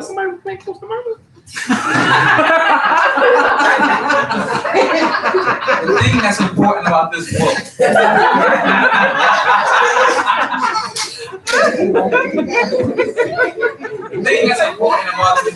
is every time you decide to utter a word about somebody, even in your thought process, you have to ask yourself, am I presenting this to myself, to them, as a way to make me feel better about myself? And once you start digging into that, you got there's a lot of stuff in there. Yeah. And as we're talking about potentially every thought. Right. So it's very difficult to lock into that presentation. It's very difficult to lock into the presentation. It's very difficult to lock into our presentations when we get distracted by she thinks she cute and he think he fly. So there's obviously a lot of work for us to do. My goal is to get us past ourselves so we can sincerely get us to a place where I can recognize, celebrate, enjoy you without having it have some sort of adverse impact on me. Wow, yeah. But one final thing from the relationship standpoint, it has to be such that you enjoy you so much that it's almost a compromise for you to spend that time with your partner. But when you spend that time with your partner, it's that much more enriched and valuable. It's an add-on. They're an add-on to you. You're not relying on them. You know, we have a presentation where we just listen to the songs on the radio. And you go back from now back to the 70s and 60s, right. And unfortunately, they had it all wrong. It sounds great, but they had it all wrong. Yeah. And if you actually listen to the words, I can't live without you, and you are my everything. So I give thanks for y'all coming forward today and supporting the brethren, supporting the sister, supporting the brethren and sister. Give thanks. Give thanks. You. Facilitate talk with the baby face. Yeah, I don't, the black don't crack. You know. I'm about 40 years old. Black don't crack. No, it don't. I'm Tay Knob. I'm Tay Knob, and I'm from this area, and so I'm plugged in. So I'm very resourceful. If you need anything done, if I can't do it, I know who can. I wear many hats. Yeah. I'm a veteran. I worked on aircrafts in the Navy. I still know how to do all that. I graduated in June for electrical engineering. I walk across the stage. Finally. Straight A's. Okay. Yeah. Okay. But I got bars, you know. Yeah. I got bars. That's an album out. Yeah, I got bars. So you know, it's not about thinking about your cars and how many women you can get through music. That's ear chitlins. So we need some nourishment. So I come to fulfill that void when it comes down to hip hop. Exactly, right? I was fortunate enough to be in a group back in the day. We was the first crew from North Carolina to get a major record deal. Yeah.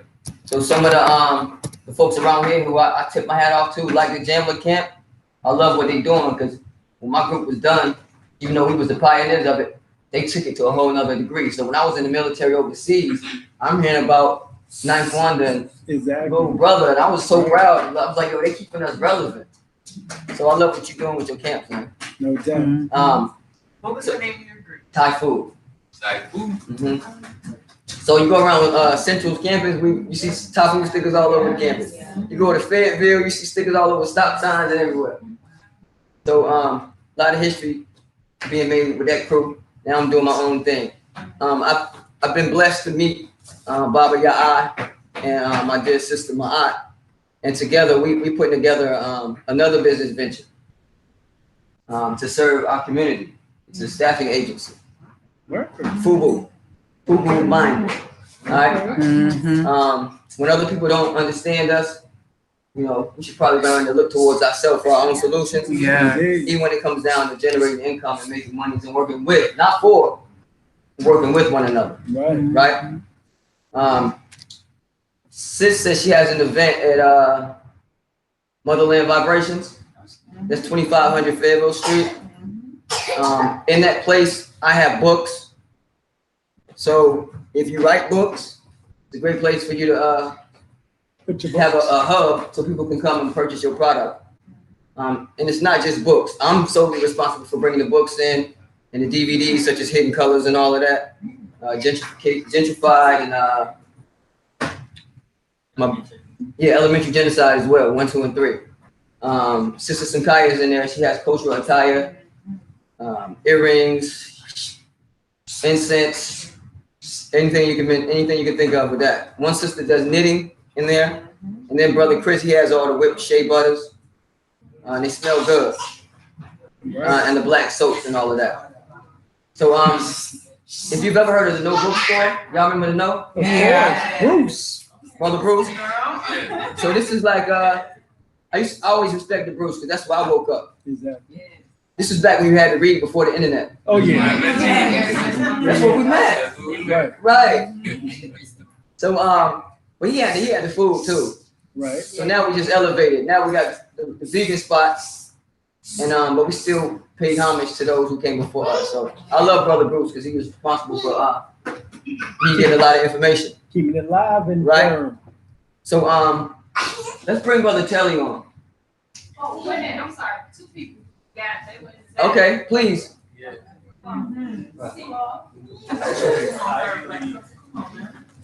Hello, beautiful people. My name is Carla. Peace. Carla. I wouldn't even say work, just be in the company of my spiritual family. I do all things expressive. Right. Poetry, I paint. Right. I'm in the process of being certified in comedic yoga. I feel that it's important. It's comedic yoga.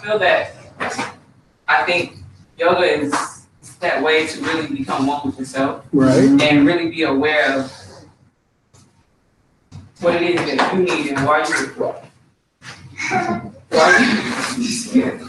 you were sitting here. I feel like we were all sitting here. I know she's struggling on her head.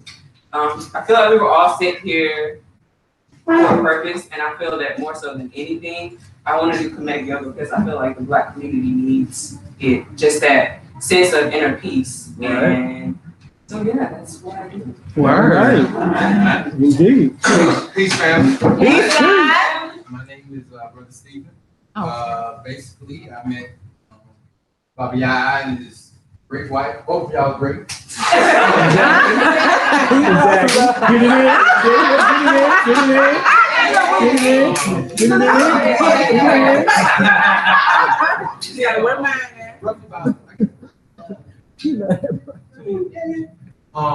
walked in there, had the tacos, had left since. Okay.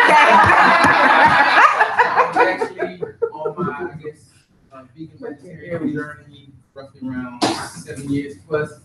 And I was like, hey, this is just a new way of eating. And basically, the whole concept and premise of, eating live food and just being able to put energy and love in the food, and you can feel it whenever you eat. And just being able to, incorporate that every single day, because you go through your whole life, well, I would say every day, without interacting with people. And if it's one thing about this food, you will talk about it. Right. So I put love and energy in the food. Right. I do meditation. Right. Personal trainings. I do my own hair when I have time. I'm just throwing it out there.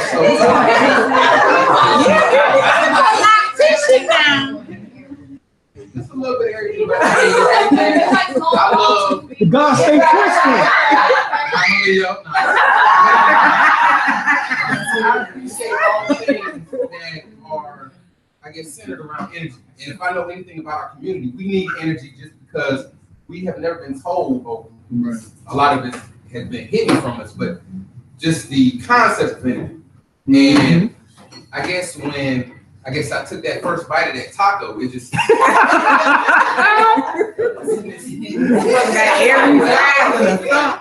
this taco. I was like, but no, I'm not gonna go into all that. But I really enjoy the family vibe. Make me want to get a taco before you leave, y'all. Come through the doors, you'll see somebody peeking out the window. Hey, but that's the vibe that we give to all of our customers. But if anything, I'm not gonna keep going. But I just want to thank all y'all for being here. Peace and love. Peace.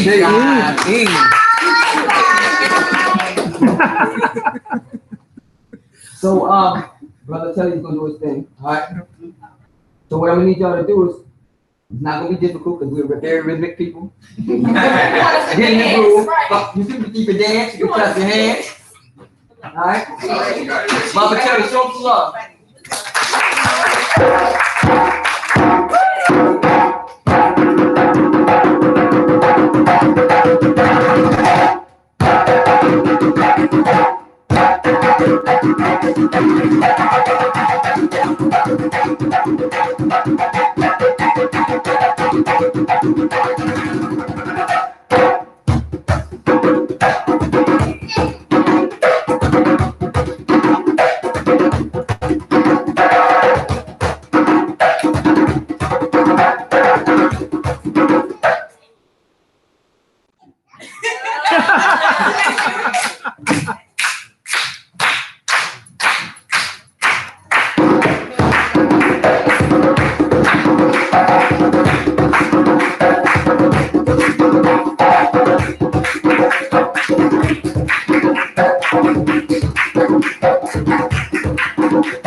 James Markey.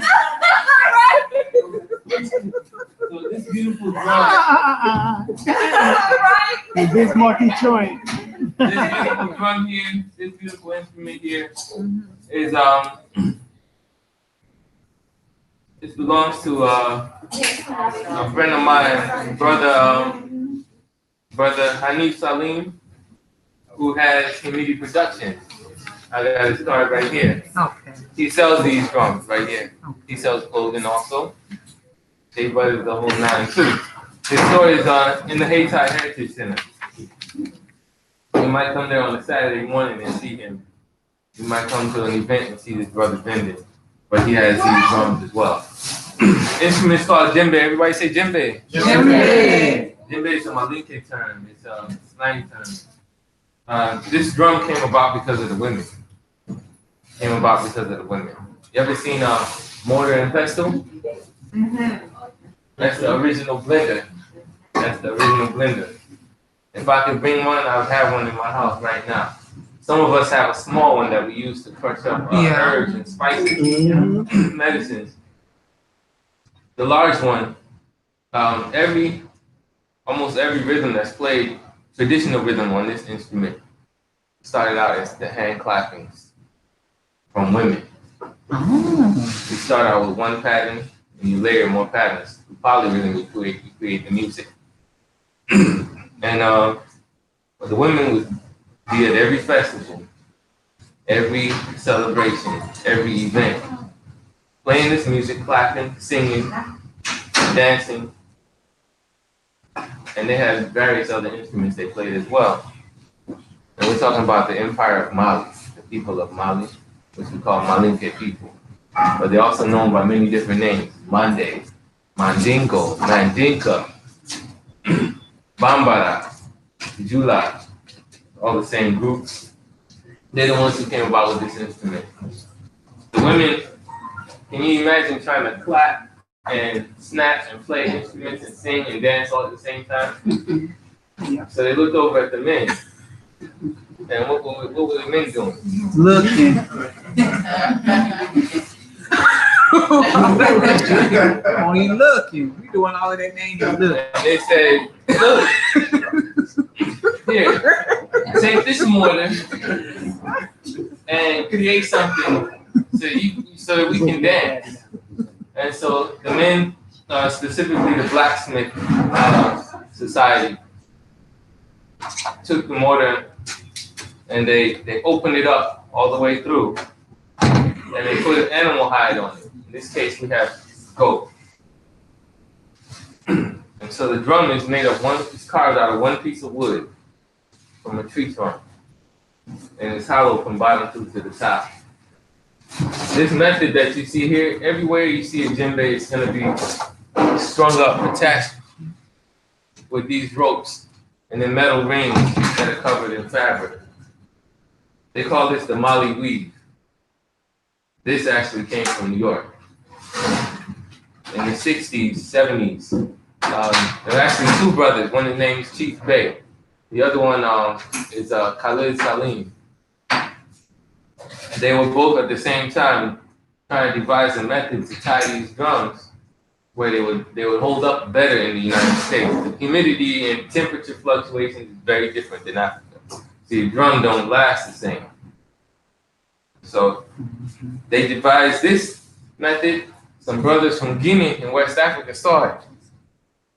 One brother took this method back, and it took him about 3 years. And he came up with this. Now this is the tried and true method. They call it Mali weave. That started in New York. Okay. So that's the Yorkie weave. Right. But few people know this. But I met the brother from Guinea who actually took this back. And he remembered the name of the person he saw. He said, Bey, Chief Bey. Okay. Chief Bey. He remembered the name. And he remembered where he saw this in New York. Right. And what he remembered the year and everything. More y'all. So the original name of the drum is Yiri Khan, which means it translates to the voice of wood. The word djembe came about because as you play the drum, people began to gather. And people started to call these gatherings, and then they started to call the drum Ankaje Ankabe, which is like to gather in peace, gather together in peace. And for short, they started saying djembe, which became the name of the drum. Yeah. This is a healing drum, and I believe that we will need this drum in the years to come, as well as many other drums. The sounds that you play and the patterns that you play they make up a code, and the languages that are spoken by the people who create these different drums. The language is a code you can translate to the hand. And this was one of the original smartphones. You notice they get smaller and smaller as they change. But literally, the sound can carry close to 3 miles. Wow. It's meant to be played outside. You know it's a bit loud. Right? Yeah, go ahead. That's the djembe. And so the sound can travel. And so people would hear these messages, and this is how the community was able to stay up on all the news through the use of the drums. Also, every single rhythm pattern has a meaning. So all the music is associated with a specific happening in society. And so you know what's going on just by listening. It's like music is the soundtrack of life. And all we need is one good solar flare. Back to the drum. Bitcoin and everything. You know what I'm saying? So we maintain this. And I teach this to the youth. I teach them how to repair them. I teach them how to play. I teach them how to maintain them. And I'm looking for the youth. Looking for our youth. Word. Yeah, I'll play one more for you. Okay. Space to dance. Yeah. Anybody want to dance? No, I'm not today.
Thank you.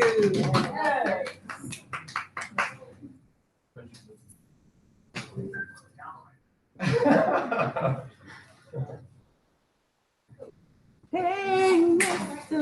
DJ. Oh, you calling me? Well, since it's a little quiet, I have waist beads with me. Anyone interested? Waist beads. Oh, waist beads? Yeah. I have waist beads. Okay. You have a card? Yes, I do. Okay. I want everybody's card in here. I don't have any cards right now, but that's the thing. You will be able to find that money vibrations and then like short. Am I right, brother? Y'all not bring my cards in here? Bring my cards. Yeah, these are. Okay, so they'll be found in here. Okay.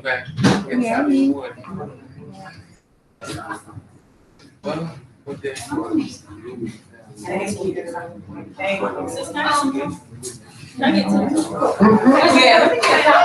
me get a couple. Hang on. These are. What's your shirt called? Oh, right there. Resilient. Are strong enough to overcome any pressure. Tell the truth. A group or race of people whose culture fail in the following. Poetry, academics, art, music, design, dance, engineering, fashion, spirituality, etc. So much that they influence how it change other cultures. I like that. I'll go. I'll go. That was the answer. I'll go. I'm gonna pass this around. Put your name, email, and phone number on this. Okay. That way, if you don't have a business card, keep in touch. Keep you in the There loop. you go. Anything that goes on, you'll get it. Yeah. All right. Nope, don't mind. All right. Sister, say name. Spoken word. Extraordinaire. Show us some love.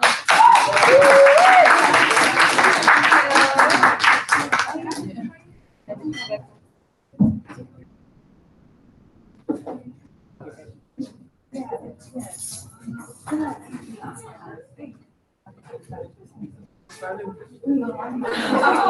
right, peace.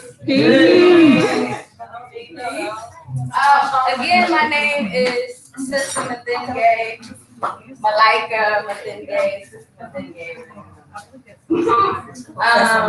Professor Lake. It's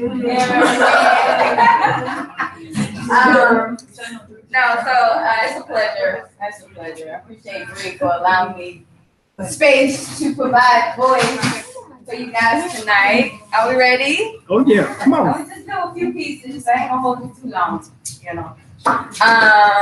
Let's see. All right. So the first one, good? Okay. First piece. Oh, not yet. Not yet. Oh, we're finna jam. Oh yeah. Too early. Too early. First piece is called Love You. And so first and foremost, this piece is dedicated to my goon, which is our ancestors, who are, you know, like our spiritual guides that kind of lead us and protect us as we're in this realm. So I've dedicated and allowed the Ashe to speak in these words specifically on this poem. But also going into the title, Love You, I'm not really a fan. I love you. Oh. You know what I'm saying? Oh, you telling people you love them, L-U-H. I love you. We want to be intentional with our words, so, you know, if you love somebody, give them that energy. So we'll go into the piece, though. We'll go into the piece.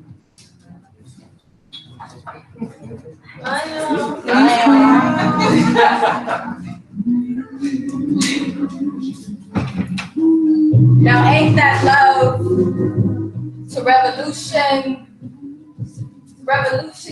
shaking the grounds like vibrations of won't you just love me? In heaven ain't just in the clouds, but in tribes that ring of unapologetic beats of freedom. Still and full, waves floating with peaks of air or dry power. Ours, love. Now ain't that love? Ain't that you kissing me with your glances like sun rays on broken glass?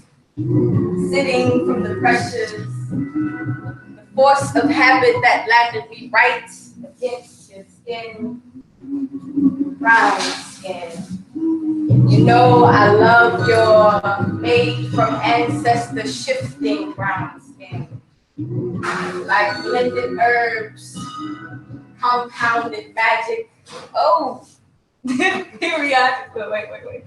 periodically spreading your polish across my table. Continuous offerings.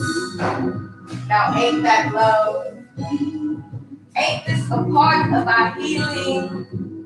Ripping off the bandages and showing our scars, telling our stories of Pangea, nomad feet that left messages of we'll see each other again. Like when the moon pulls the waves and the fireflies, earth stars in our eyes. Now ain't that love? I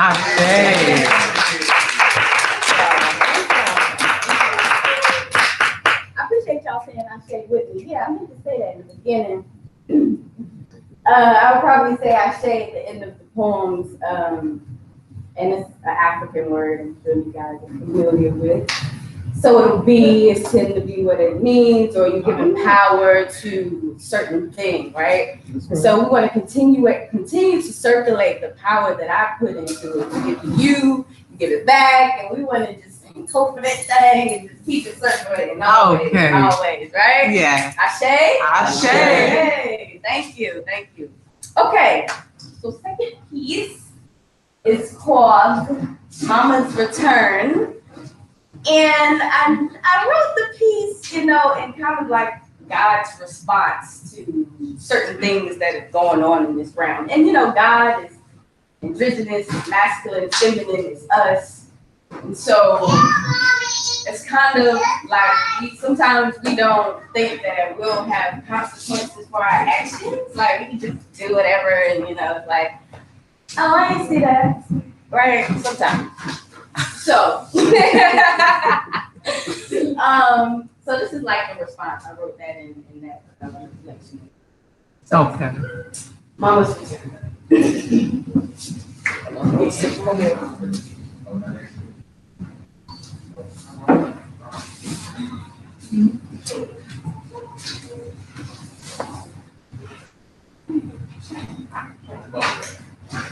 secrets sit in praying hands, folded and unattended to, whispering like the blood on the leaves that sit outside of the homes of unindicted cops that lock away their souls in barrels just to keep silence at close range.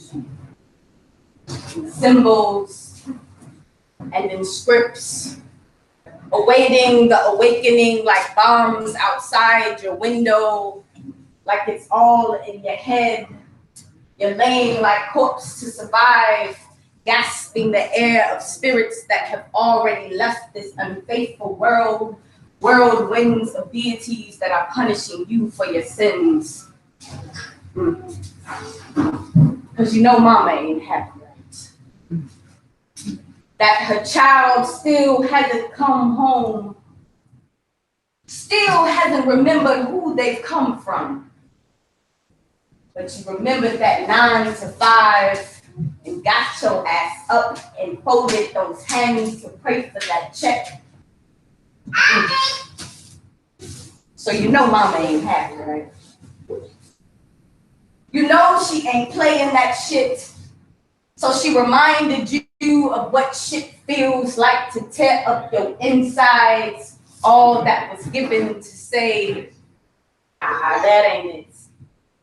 Throw it up, give it back, because you're ungrateful, steady trying to receive, always got your hand out without giving handouts to the needy. Just so needy. Then you got my babies on TV with for sale signs and flies nibbling at their rib cage. Are you rattling their mental cage? They're rattling your cage. And that's if they got the strength to keep your secrets of torment rattling their mental brains while you're injecting your medicines, sticking your prongs between their legs, scraping and testing and scraping and testing. But who the fuck told you they were sick in the first place? She created you. But here you go meddling, trying to create power. You've been watching too many cartoons. Don't forget mama created you and gave you that imagination, and she can still defeat you, burn you up and rain on her fire. And barely I say is what them Christians say when they get on their knees to pray and still disobey the divine order. Whose daughters have you been mistreating and disrespecting the womb or the tomb you said Jesus came out of on the third day? I mean, how many times will they misinterpret the sun? You know, they pray to the east and feast on Thanksgiving. The good ship Jesus wasn't selling for your repentance. I mean, barely I say. The pastor said, a woman couldn't preach but can wash Jesus' feet. I mean, barely I say that mama is a woman's body and you're living in it, was living in it, still living in it, because you treat her like shit that ask her to hold you. I mean, barely I say the evil creeping in these spirits. This won't end. This black is black magic and infinite. I mean, barely I say that get on your knees and pray, those secrets are tended to. Ashe. Ashe.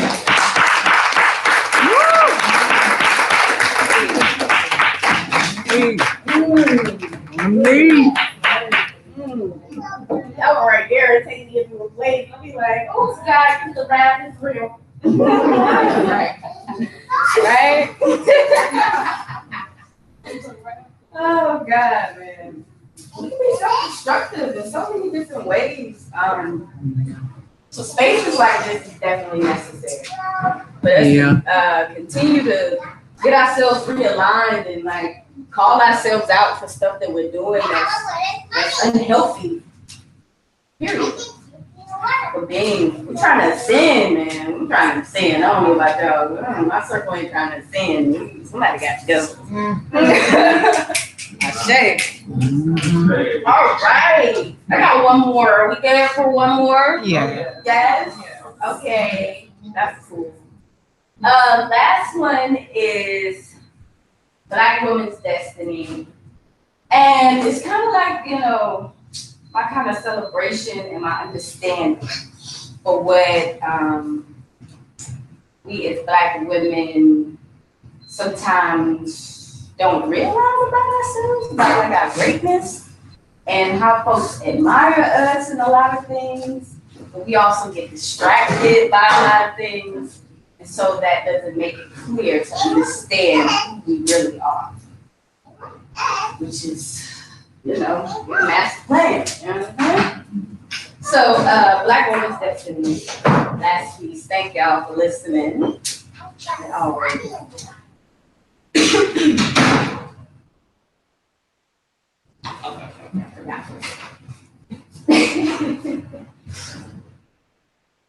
Godiva. She be like smooth melanated skin. The weights rolled off her back, illuminating light from within, humming words of rhythm and poetry. It's like sweetest thing I ever known. It's like Black Power Fist. Hair standing tall and firm, soft and kinky. I mean, she'd be like Mudcloth Dashiki. She'd be their favorite song. Oh, you know. I would dare test the creator's creation. Black star, Black night, Black woman, Black universe. Literally Adam's fruit on the inside, shaped like woman, planted by seeds. She be in the back, twirling her kinks around her fingers, tangled up inside, smearing icing on her face, on her lips, blowing bubbles, popping gum, trying to make a distraction, trying not to be the attraction. Her nails sit back and hide behind skin. Shaky woman, your palms moisturize my crying skin. We blend and take heed of each other. Why do you hide behind 3L clothes? Your curtains soothe your shine. Your kicks reach down for my locks. You be the beginning to my eternal longing for in Black woman. I need your Black space. So I walk through the shadows of you, hoping to replicate your light. That gentle smile. Girl, you better than that. Peeping in the seams of your darkness. I think you like that shit when your heart beats in crowds. It makes you feel alive with hate, flooded vibes. But it's cool. Girl, I know you need space to bloom. You'd rather be a weed than have your petals leave you tugged and pulled. The world's reasoning to be cool. She be in the back, thinking about all of that. Rather feel without touching, rather be still than look like she up to something. The Black woman, You are the master plan. Thank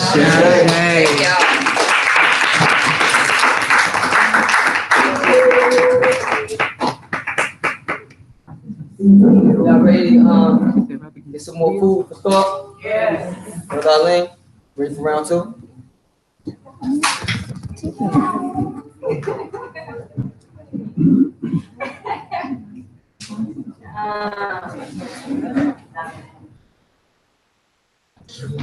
Should have been ready.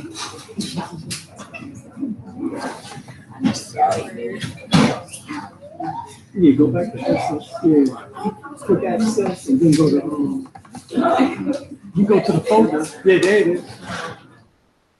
I'm sorry, I should have been ready. Yeah, there it is. Okay, this is the one? Yeah.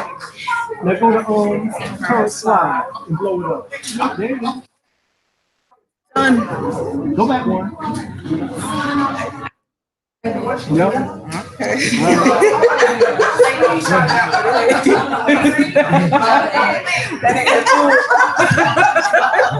That ain't too hard on. No. That's just the example. All the blood in it.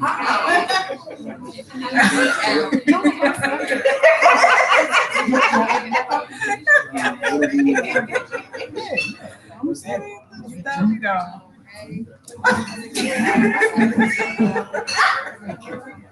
But look, I think like this girl. He showed it to me the first thing, so he could move. For you to know what you're getting into. He shut it down on himself. He shut it down. He should have never showed it. No, he went on the show. I'll go. I went on that. And I was like, Brother Alim. All right. As an example, for the male, this also symbolizes the Christ, or in respect of what we call Jesus and the two thieves. All right. In Tantra, all right, in Tantra yoga, Tantra yoga specifically, what happens is that the two thieves in which that steals the life force from the male is him to, in over access of the sexual ability or capability, these two become the thieves. And you'll see why in a few minutes also. All right. And of course, if you go back to the story, you will read that Atum, within the ancient Kemetic philosophy, you will find that Atum, all right, or Kemetic philosophy, you find that Atum, in order to produce Shu and Tefnut, he did what? He spit / okay. Oh, thank you. Exactly. You know this. What is Jesus' Aramaic name? Yeshua, or Yahushua. And his Hebrew name is Yeshua. Now, Shu is in the middle of Yeshua, which is actually Yahweh. So you put Shu in the middle of Yahweh and you get Yahshua or Yeshua. Now, that's the key, because what they show you is that is the ancient Kemetic symbol of Gad and Newt, and in the middle comes who? Shu. Now, Shu was made from the spittle of Atum. The spittle is talking about the ejaculation, and it's talking about you can ejaculate and produce life, or if you do too much of it, then there can be a problem, and they become the two thieves, because we come to find out that within the testicles you have what is called what? Testosterone. That is the male, right, hormone, in which that gives him the ability in order to even have an ejaculation and have the desire. So continue on, and we're going to continue seeing the science, because what happened is that the pineal gland looks just like the head of the penis. The penis is called the pineal gland. The pineal gland. Is that a coincidence? No. The head of the penis is called the pineal gland. No coincidence. And then The pineal gland, or the gland in the brain, sits at the center, is the master endocrine gland of the body. And look at this. We have Jacob wrestled with God. Actually, it was Uriel. That's where the name Lucifer comes from. Lucifer is Latin for the Hebrew name Uriel. Uriel means the fire of God. Hence, serpentine fire. You get it? So, Uriel is Lucifer, which is nothing more than a Kundalini residing at the base chakra. That's it. You call it within the Kemetic philosophy, Segmite. You get it? Yeah. Segmite. Shekinah within the Hebrew is the Holy Spirit in Christianity, which is talking about Arset, which is the feminine, which is the her alternative name is Arset. So the Arsetian force resonate here. So this is why she went on a mission to find the body parts of her man, who was called what? Saul. All right? So she went and looked in 7 caves. This is according to the, she went to go look. You hear this? Arset went to go look in the 7 caves to go and find and collect the body parts of Saul. But she's missed one body part. What was it? The phallus. The phallus. Because who ate the phallus? Crab. The catfish, the crab. Right? Based on the story, based on which story you read within the book of Coming Forth by Day and Night, called the Book of the Day, it's known as the Book of the Day, you will find that a catfish or some type of other scavenger of the sea ate it, which is also a crab, right? Or a crocodile ate it. All right? Or talking about scavengers of the waters. Now, we talk about that because if you rob and you use too much of the sexuality of the lower self, then the big self, which is the pineal gland, suffers. And it can actually become atrophied and begin to calcify. Because you've used too much of the sexual hormones in which that should have been moved upward instead of moved outward. So instead of saying that you coming, you really are going. Brothers. I'm just breaking it down. And I'm trying to show you the real signs of what is taking place. And the ancients around the world understood this. All right? We're just getting this back. But look, here go the pineal gland, look just like the head of the penis. This is what sits in the center of the brain. So it says, then Jacob answered him and said, please tell me your name. And he said, why is it that you ask me my name? And he blessed him there. So Jacob named the place what? Pineal. For he has said, I've seen God face to face. Yet my life has been preserved. So when you raise the energy up, instead of going, you're really coming up. Y'all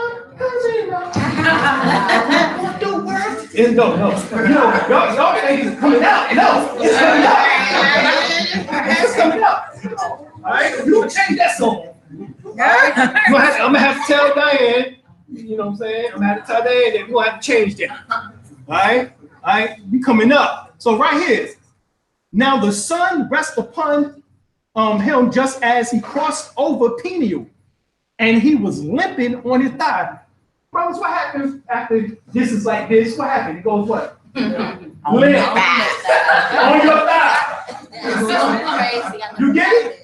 No, I'm trying to explain this. This is what this is telling you. This is the and real it do science. rise in the sun in the morning. It rises in the sun, 6 o'clock in the morning. Bro, the sun comes up, you coming up.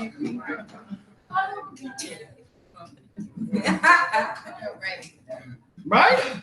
So this is the science. You got to understand what's taking place here. The Bible is trying to give you the keys. The keys. Oh, I'm sorry.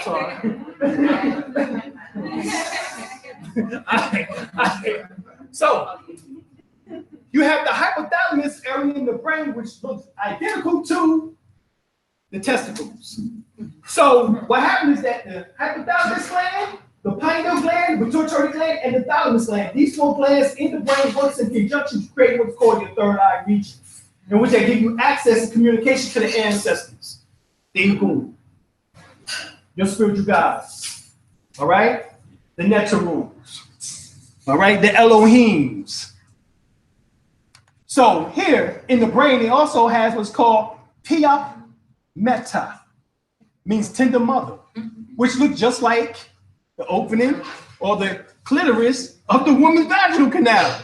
So you have it in the brain and you have it. So once again, this is the lowest self. This is the highest self. It's the replica, as above, so below. As within, so without. That's the supreme axiom. That's how you know you're getting the truth, because you can compare it. As above, so below, as within, so without. If it doesn't fit that criteria, then you know it's BS. Throw it away. All right? Because that's the supreme axiom. So before, after, way after. Everybody's seen that one. So right here it is. All right, so the whole thing about Mother Mary, the tender mother, right, is that she symbolizes the vaginal opening or canal, in particular of the clitoris or clitoris, the labia, minor and major areas there. So all of that is talking about. Now this is in the brain. This is called the spinal dura mater. All right, and the spinal, what it says? Arachnoid. What is arachnoid? Spider. A spider. Why do you have spider web in your brain? A Nancy. Because that symbolizes a Nancy, the story in which that the Africans told you, West Africans told you, specifically about what? A Nancy, and she did what? What did he or she do? Because sometimes it's mostly a he, but then you read stories about it being a she. But spared her web, or his web, to produce what? The universe. This is now where Europeans get the string theory from. The science of string theory. Oh, this is string theory. This, y'all hear Michio Kaku, you know what I'm saying, quantum physicist, and he like, oh, this is string theory. And I'm like, man, you got that story from West Africans. on a Nancy. A Nancy. Where you get the word Nancy from nowadays. You call it, oh, that's Nancy. No, a Nancy is actually. All right, so right here. So a Nancy is a African folklore or folk tale character. He is often the shape of a spider and is considered to be of a spirit of all knowledge of stories. He is also one of the most important characters of West African and Caribbean folklore. He is also known as Anansi or Kuwaku, Anansi, and Anansi. In the New England, New World, he is Nancy, Aunt Nancy, Sister Nancy. He is a spider, but often acts and appears as a man.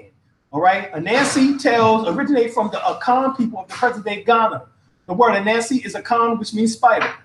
They later spread to West Indies, Suriname, Sierra Leone. It was introduced into Jamaicans, to the Maroons, the Netherlands, as well as also to various other areas. Anansi is depicted in many different ways. Sometimes he looks like an ordinary spider. Sometimes he is a spider wearing clothes or a human face. This is where you get the character from, in which it's called Spider-Man. All right, this is where they took this story from, Spider-Man.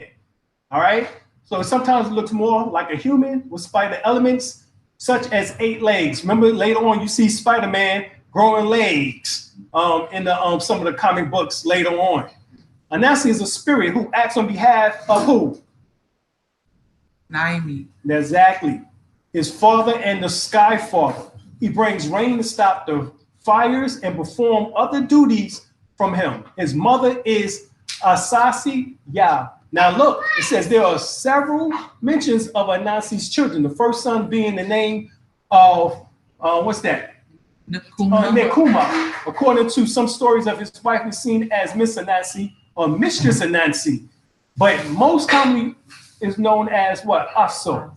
He is depicted as a spider, a human, or a combination thereof. And some believe Anansi is responsible for creating the sun, the stars, and the moon, as well as teaching mankind the techniques of agriculture. So this is all talking about areas in the brain.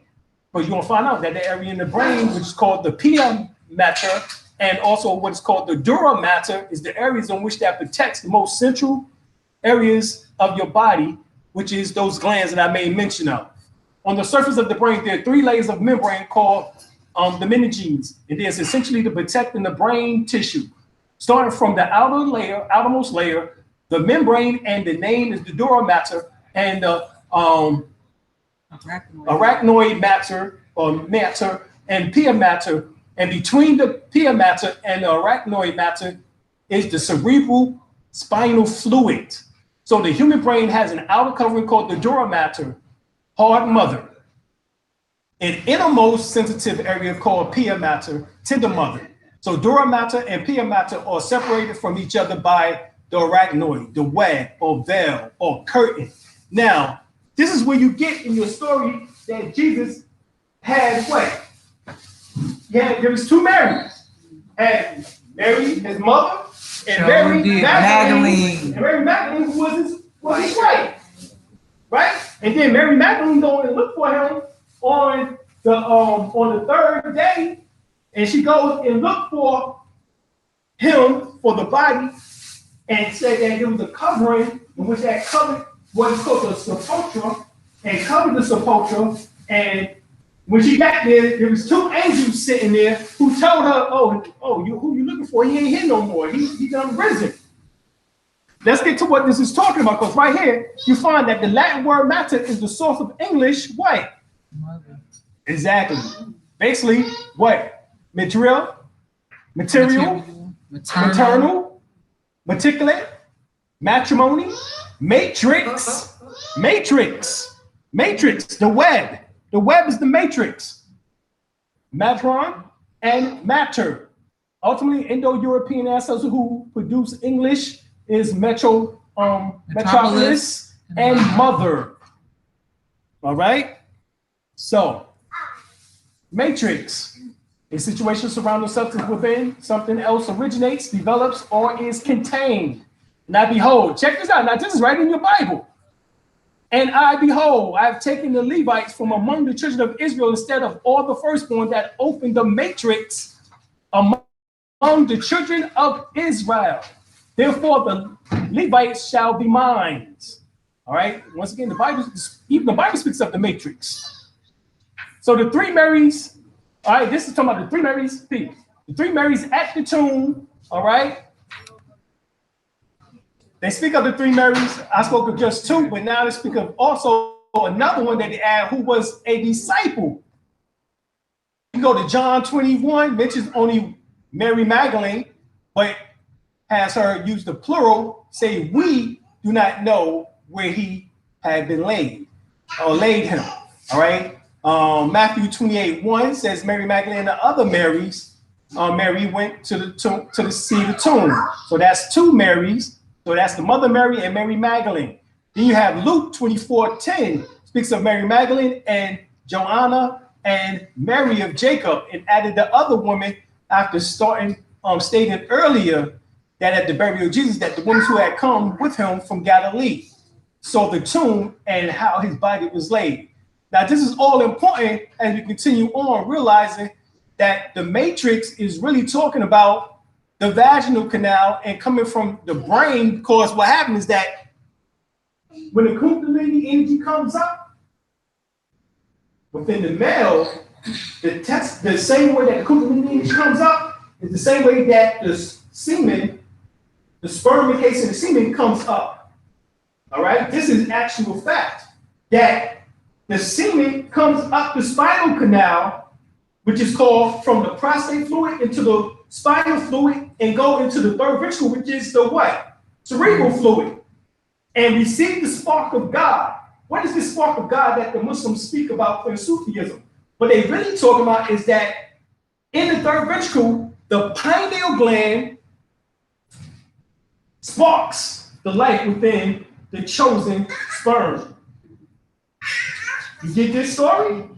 And then that sperm travels back down in order to be good for.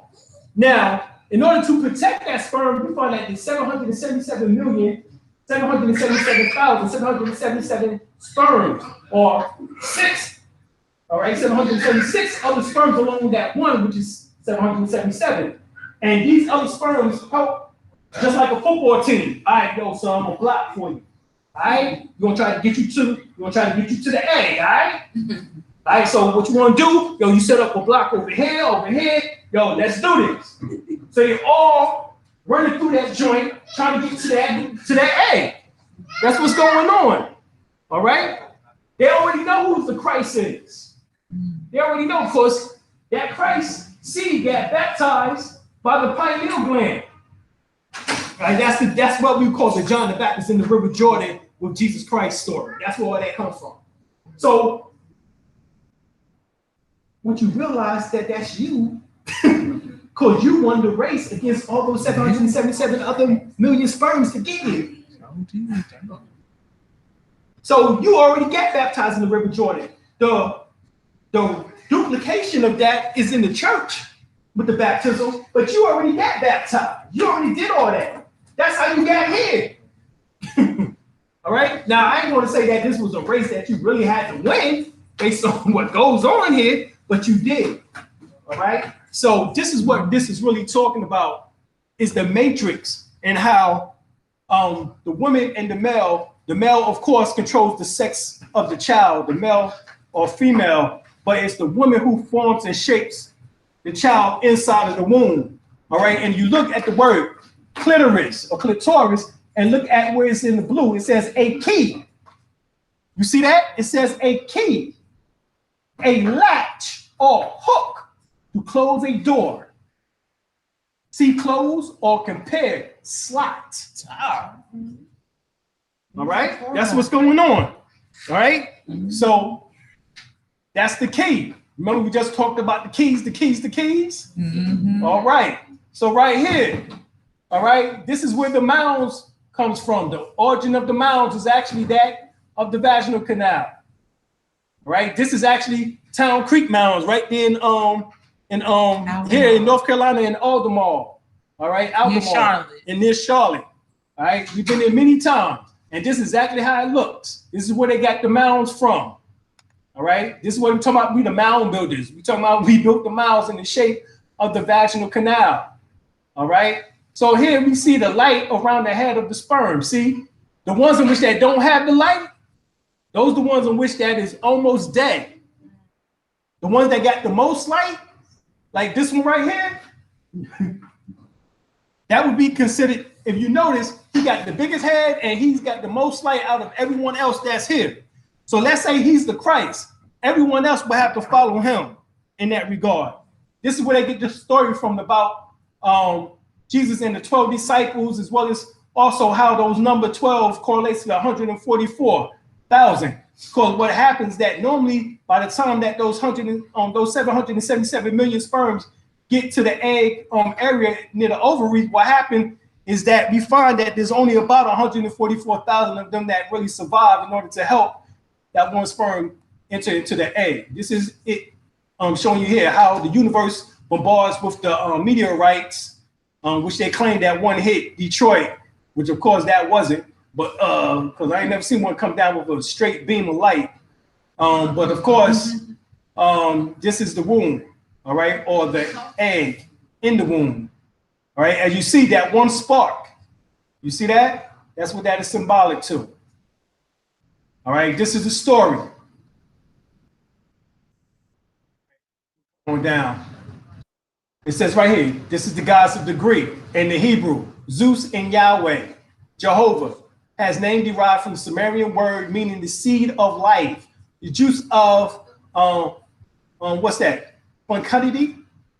The name Herod, as in King Herod, or Delia, in Latin, serves as a wordplay on the Semitic Ordelia, which means mushroom.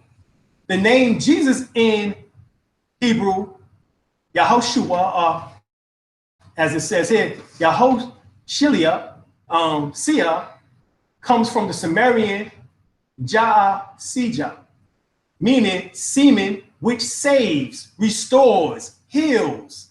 This is compared to the fertility god Dionysus, whose cult emblem was an erected phallus, and whose Sumerian name, Au-na-shush,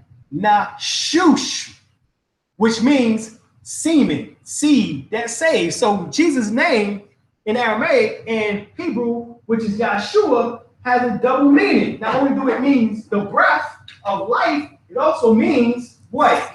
The seed, the substance of life. All right? Because the breath is what makes the sperm. Your breath is what forms the sperm in you, brothers. You didn't know that, did you? That's why it's called the breath of life. So when you lose too much sperm, semen, all right, you find that there's something in which that happens.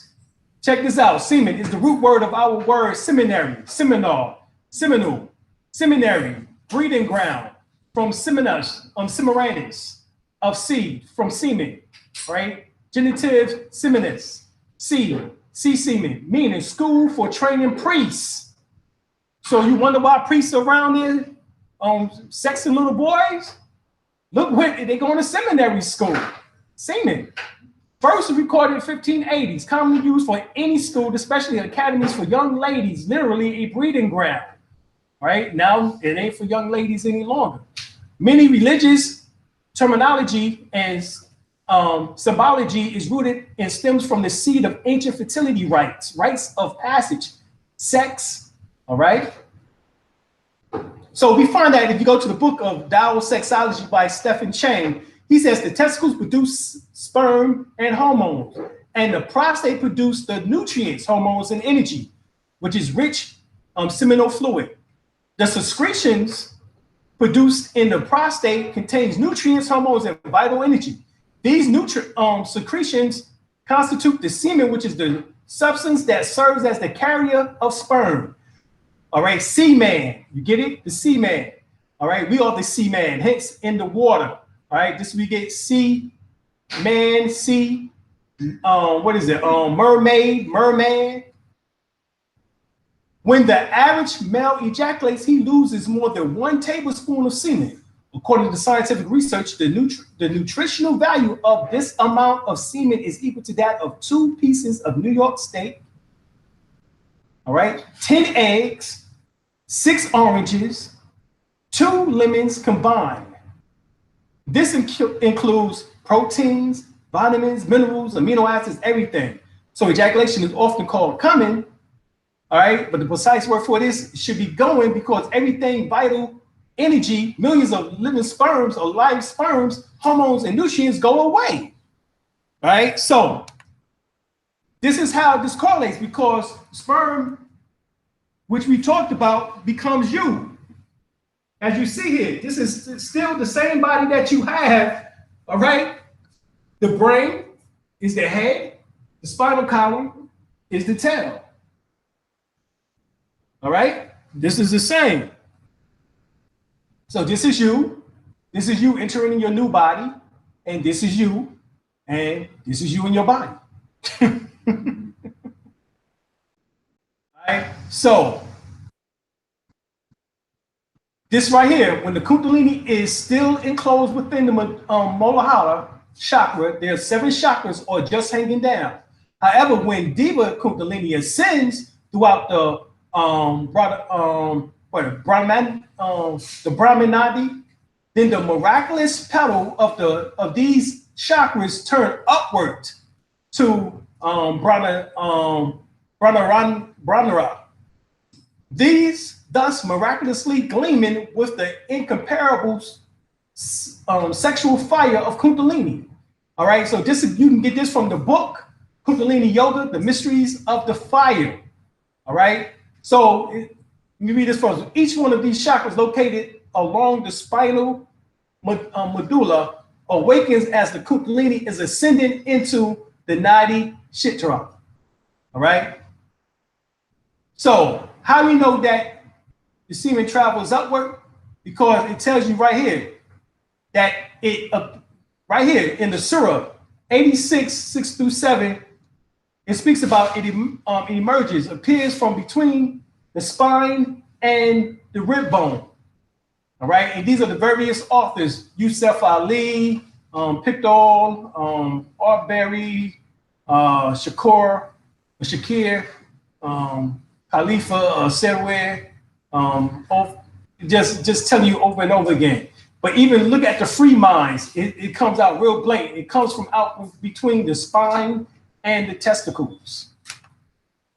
So it's the form, so it is formed in testicles, and testicles are descended from a point just opposite of the formation of the ribs. This is why it tells you that for the boy child, that the testicles has to descend. All right, everybody know that, right? That the testicles has to descend. If not, then they say that it's somewhat a hernia, but it has to descend. So that's the fall of man.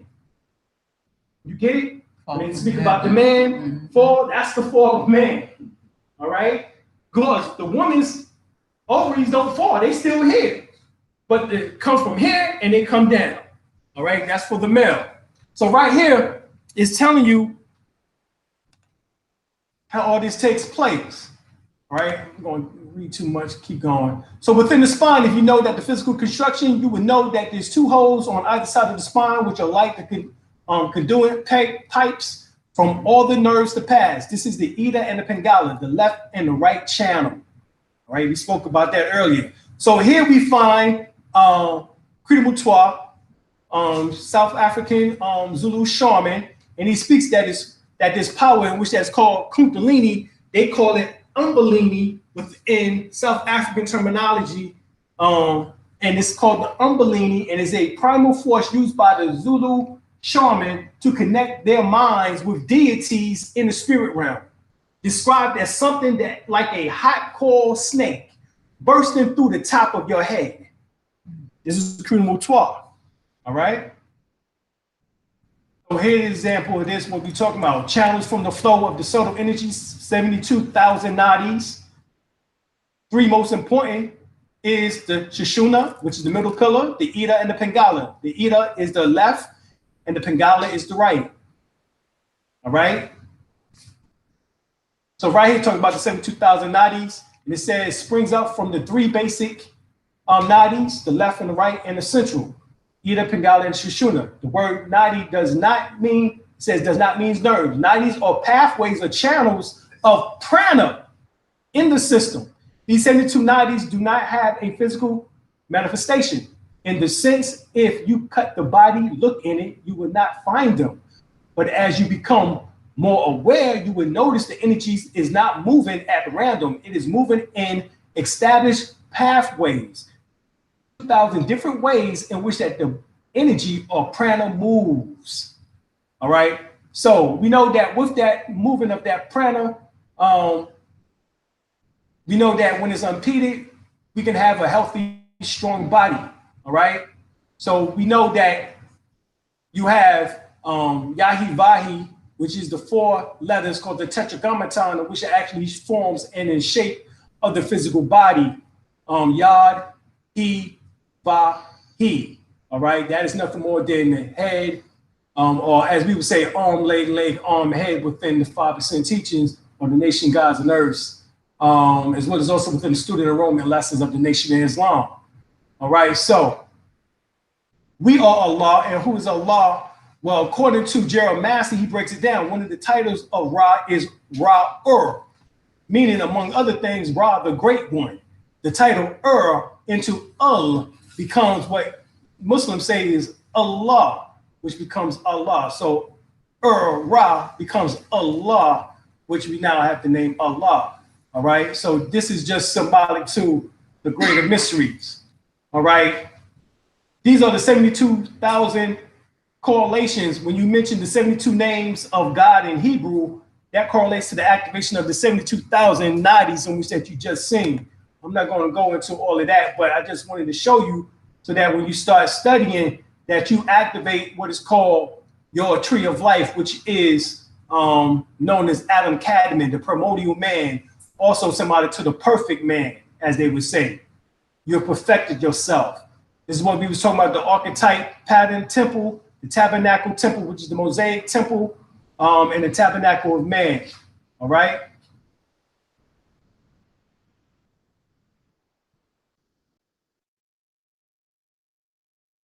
Once you have mastered it, you go into, you become what the ancient Egyptians referred to as Hiru Kahuti.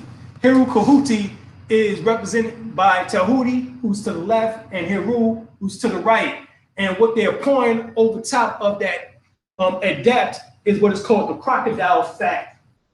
All right, crocodile fat is actually what they used to anoint the Messiah with. This is where you get in your Bible that Jesus was the Messiah because he got anointed. But there's many anointings in which that took place. They spoke of this in the Old Testament. But right here, this is where this comes from, is the anointing of the initiate who becomes not just a neophyte, but now becomes an adept, a master. And this is what this person have done. He become the perfected body of Heru Kahuti, which is the master of reality and truth and wisdom. That's what they symbolize, all right?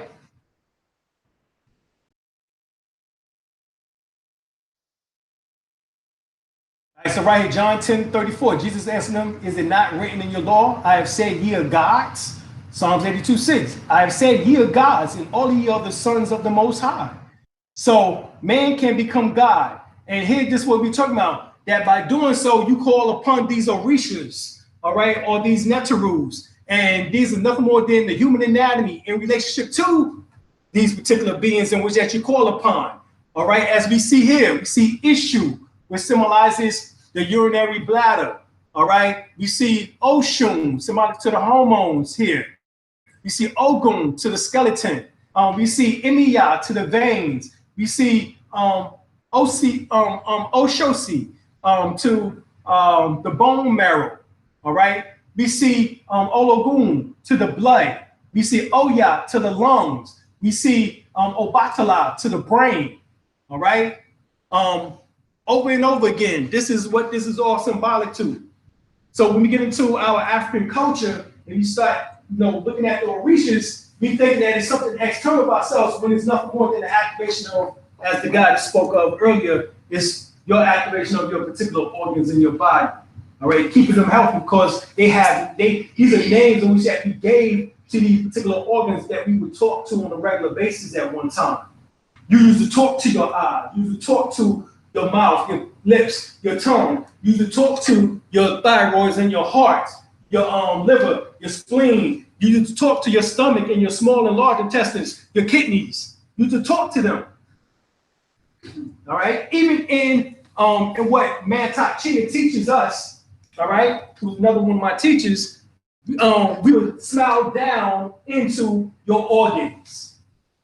All right, you just simply put a smile on your face, and by doing that, you produce endorphins in the brain, and you just send those endorphins, which is that good feeling chemical, down into whatever organ that you're talking to. So let's say you're talking to your heart, you just smile, take a deep breath, and just send that prana, that good feeling energy, into the heart. Say it in your mind. You see? And you just do that to every organ. You would speak to your organs on a daily basis. And this is where this really comes from. All right?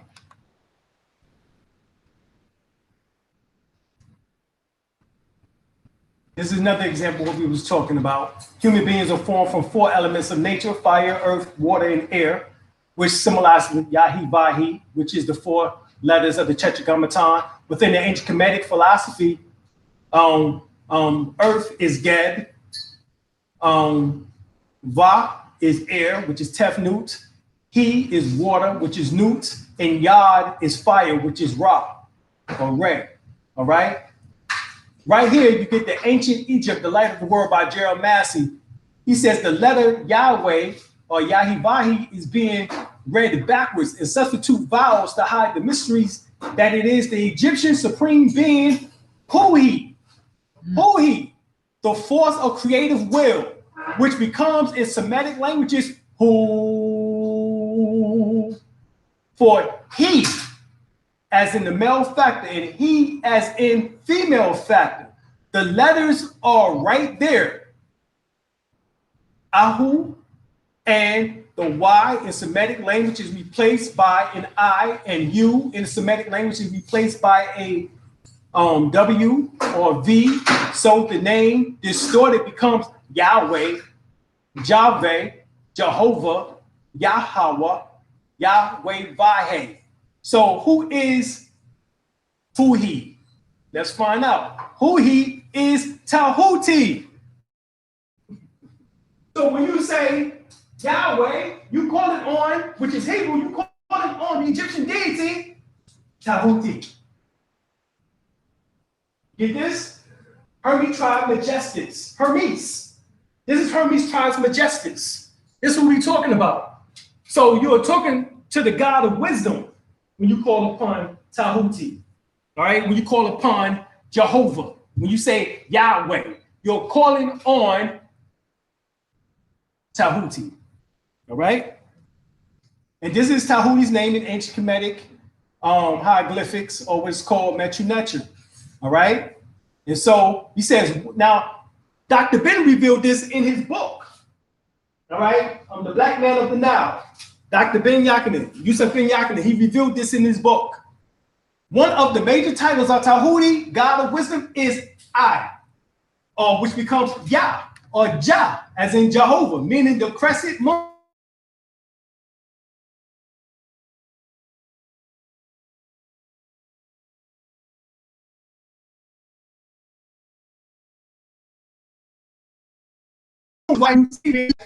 That's the symbol of Tahuti, because Tahuti was the moon deity. All right? So the letters Hui turned backwards is Ahu, which, or rather Yahweh, the sacred name of God. All right? That's who you're talking about. All right? And so when we look at what is, so we think it's still abstract. So I had to bring it back to the physical body. So now you're going to find that Yahivahi is actually, or the four letters, CATG, which is, what is it? Cytosine, Adenine, Thymine, and Guanine, which are what? The nucleic acids that determine the complex process of heredity. The sequence of the four base or nucleotides. All right? Each nucleotide consists of the sugar deoxyribose. Ribose, red. This is the red that was taken from Adam's side, as they keep talking about. Deoxyribonucleic acid, or deoxyribose, all right? Or CATG gives the genetic message code for all forms of life evolved. So this is why Yahweh is the God of everything. Because it's the genetic code in which they give life to all forms of life evolved. It forms the rings of the DNA sparrow. That's Jacob's ladder. When I seen angels and going ascending up and descending downward on Jacob's ladder, this is talking about the communication of the messages in your DNA. There it is. Genesis 28:12. Behold, a ladder set up on earth, and at the top, where's that? It's set up on earth. What you call? Aren't you called earthly? Okay. It's set up on earth. And the top, we reach the heavens. And behold, the angels of God ascending and descending on it.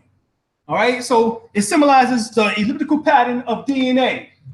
You don't believe me? Here it is. Bam.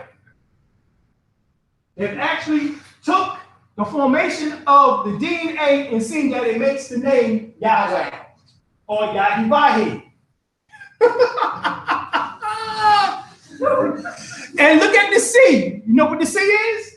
Carbon, which happens to be the sixth element on the periodical chart. And so when you read your Bible, it says that Adam was made on the sixth day. Adam on the sixth day? For real? No, you're talking about carbon was the sixth element. So hence, you are Adam because carbon is in what? In Adam. The carbon atom was made the sixth element. You get it? So you are Adam. Yes, you are Adam. Not to mention that melanin is carbon based. And melanin is carbon based. Exactly. So hence Yahweh is what? Melanin. There it is. So Yahweh is melanin. The four basic amino acids that made you a living, breathing being in physical form. This is that Adala broth that they're talking about in mythology. When Bible talking about Adala broth, and you talking about the dollar broth, and everybody going to the Necronomicon books and all this other shit. they don't be talking about. They lost it. Look, this is what they talking about is your DNA. And think about it, you were made up of 7 generations on your father's side, 7 generations on your mother's side. So you are a concentration of 14 generations right here, right now. So that means that not only you got to damn get over your bullshit, you got to damn get over all that bullshit too. So hence, this is why you messing with our dollar, bro, because now the shit that they damn went through, that you got to remember, you know what I'm saying? You got to damn heal the shit that they went through. In order to become the perfect man, the perfect woman, you got to heal everything, not just your own psychosis, but their psychosis. Think about it. Thank you. Say it again, bro. The curses of the father. The curses of the father falls upon what? The third and the fourth generation. What is 3 and 4? 7. Goddamn. Y'all getting this? They trying to tell you. Yo, they trying to tell us something, yo. You know what I'm saying? It's hard, but I'm telling you. Ooh. All right.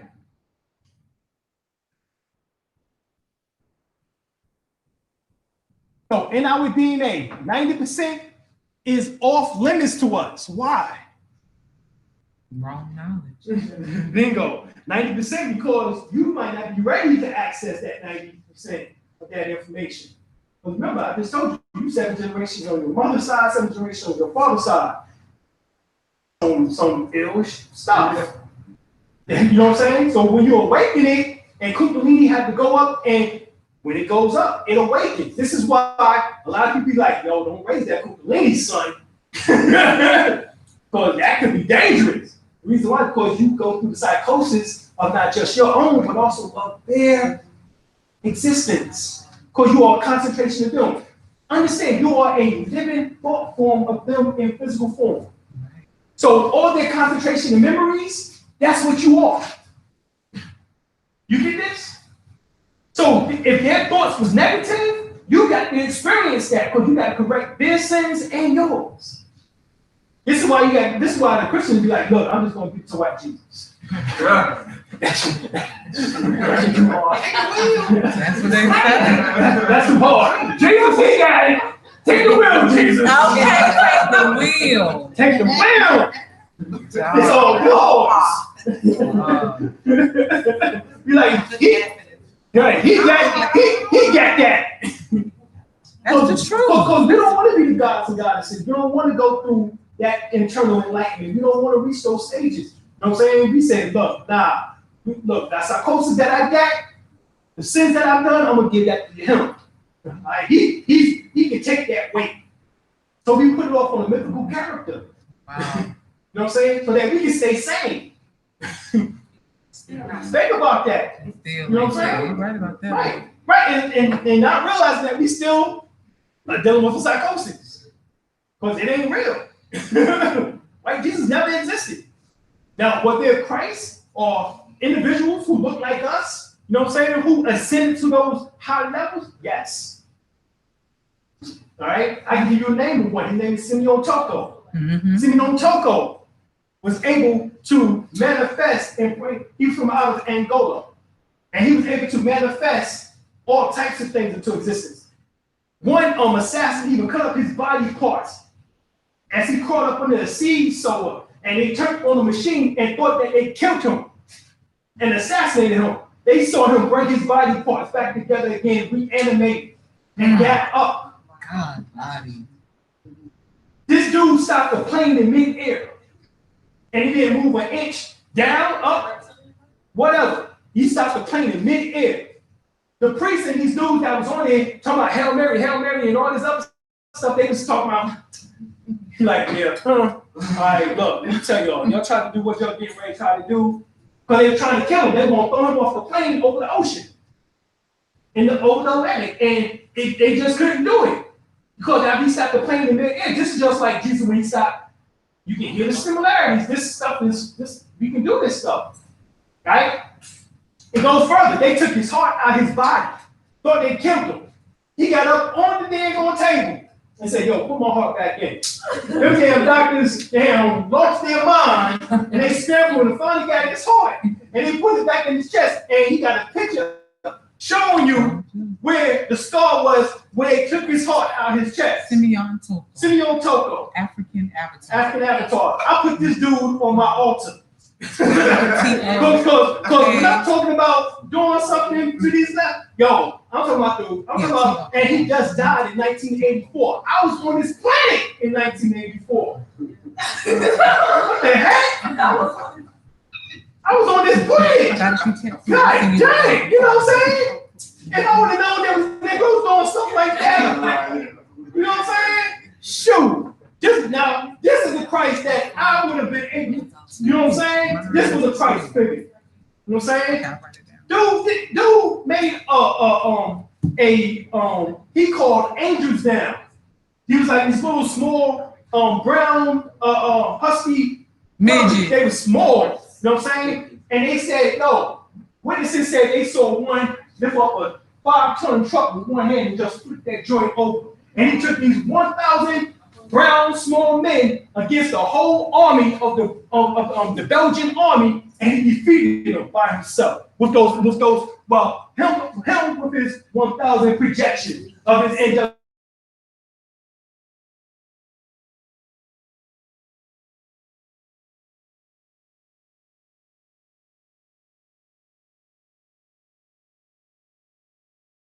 What I'm saying? They never said, yeah, well, you know, that you you're hungry, would you turn that bread into would you turn that rock into bread?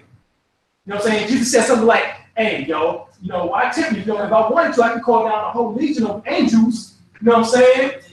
Right, but did it? This dude did it. This dude did something that Jesus threatened to do. You know what I'm saying? I'm telling you, we gotta go back and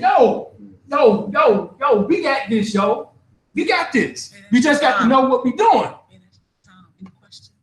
Okay, this is my time? All right. Any questions? Anything that's going over? Questions? Anything? I thought of something. Yeah, come on. You showed the image of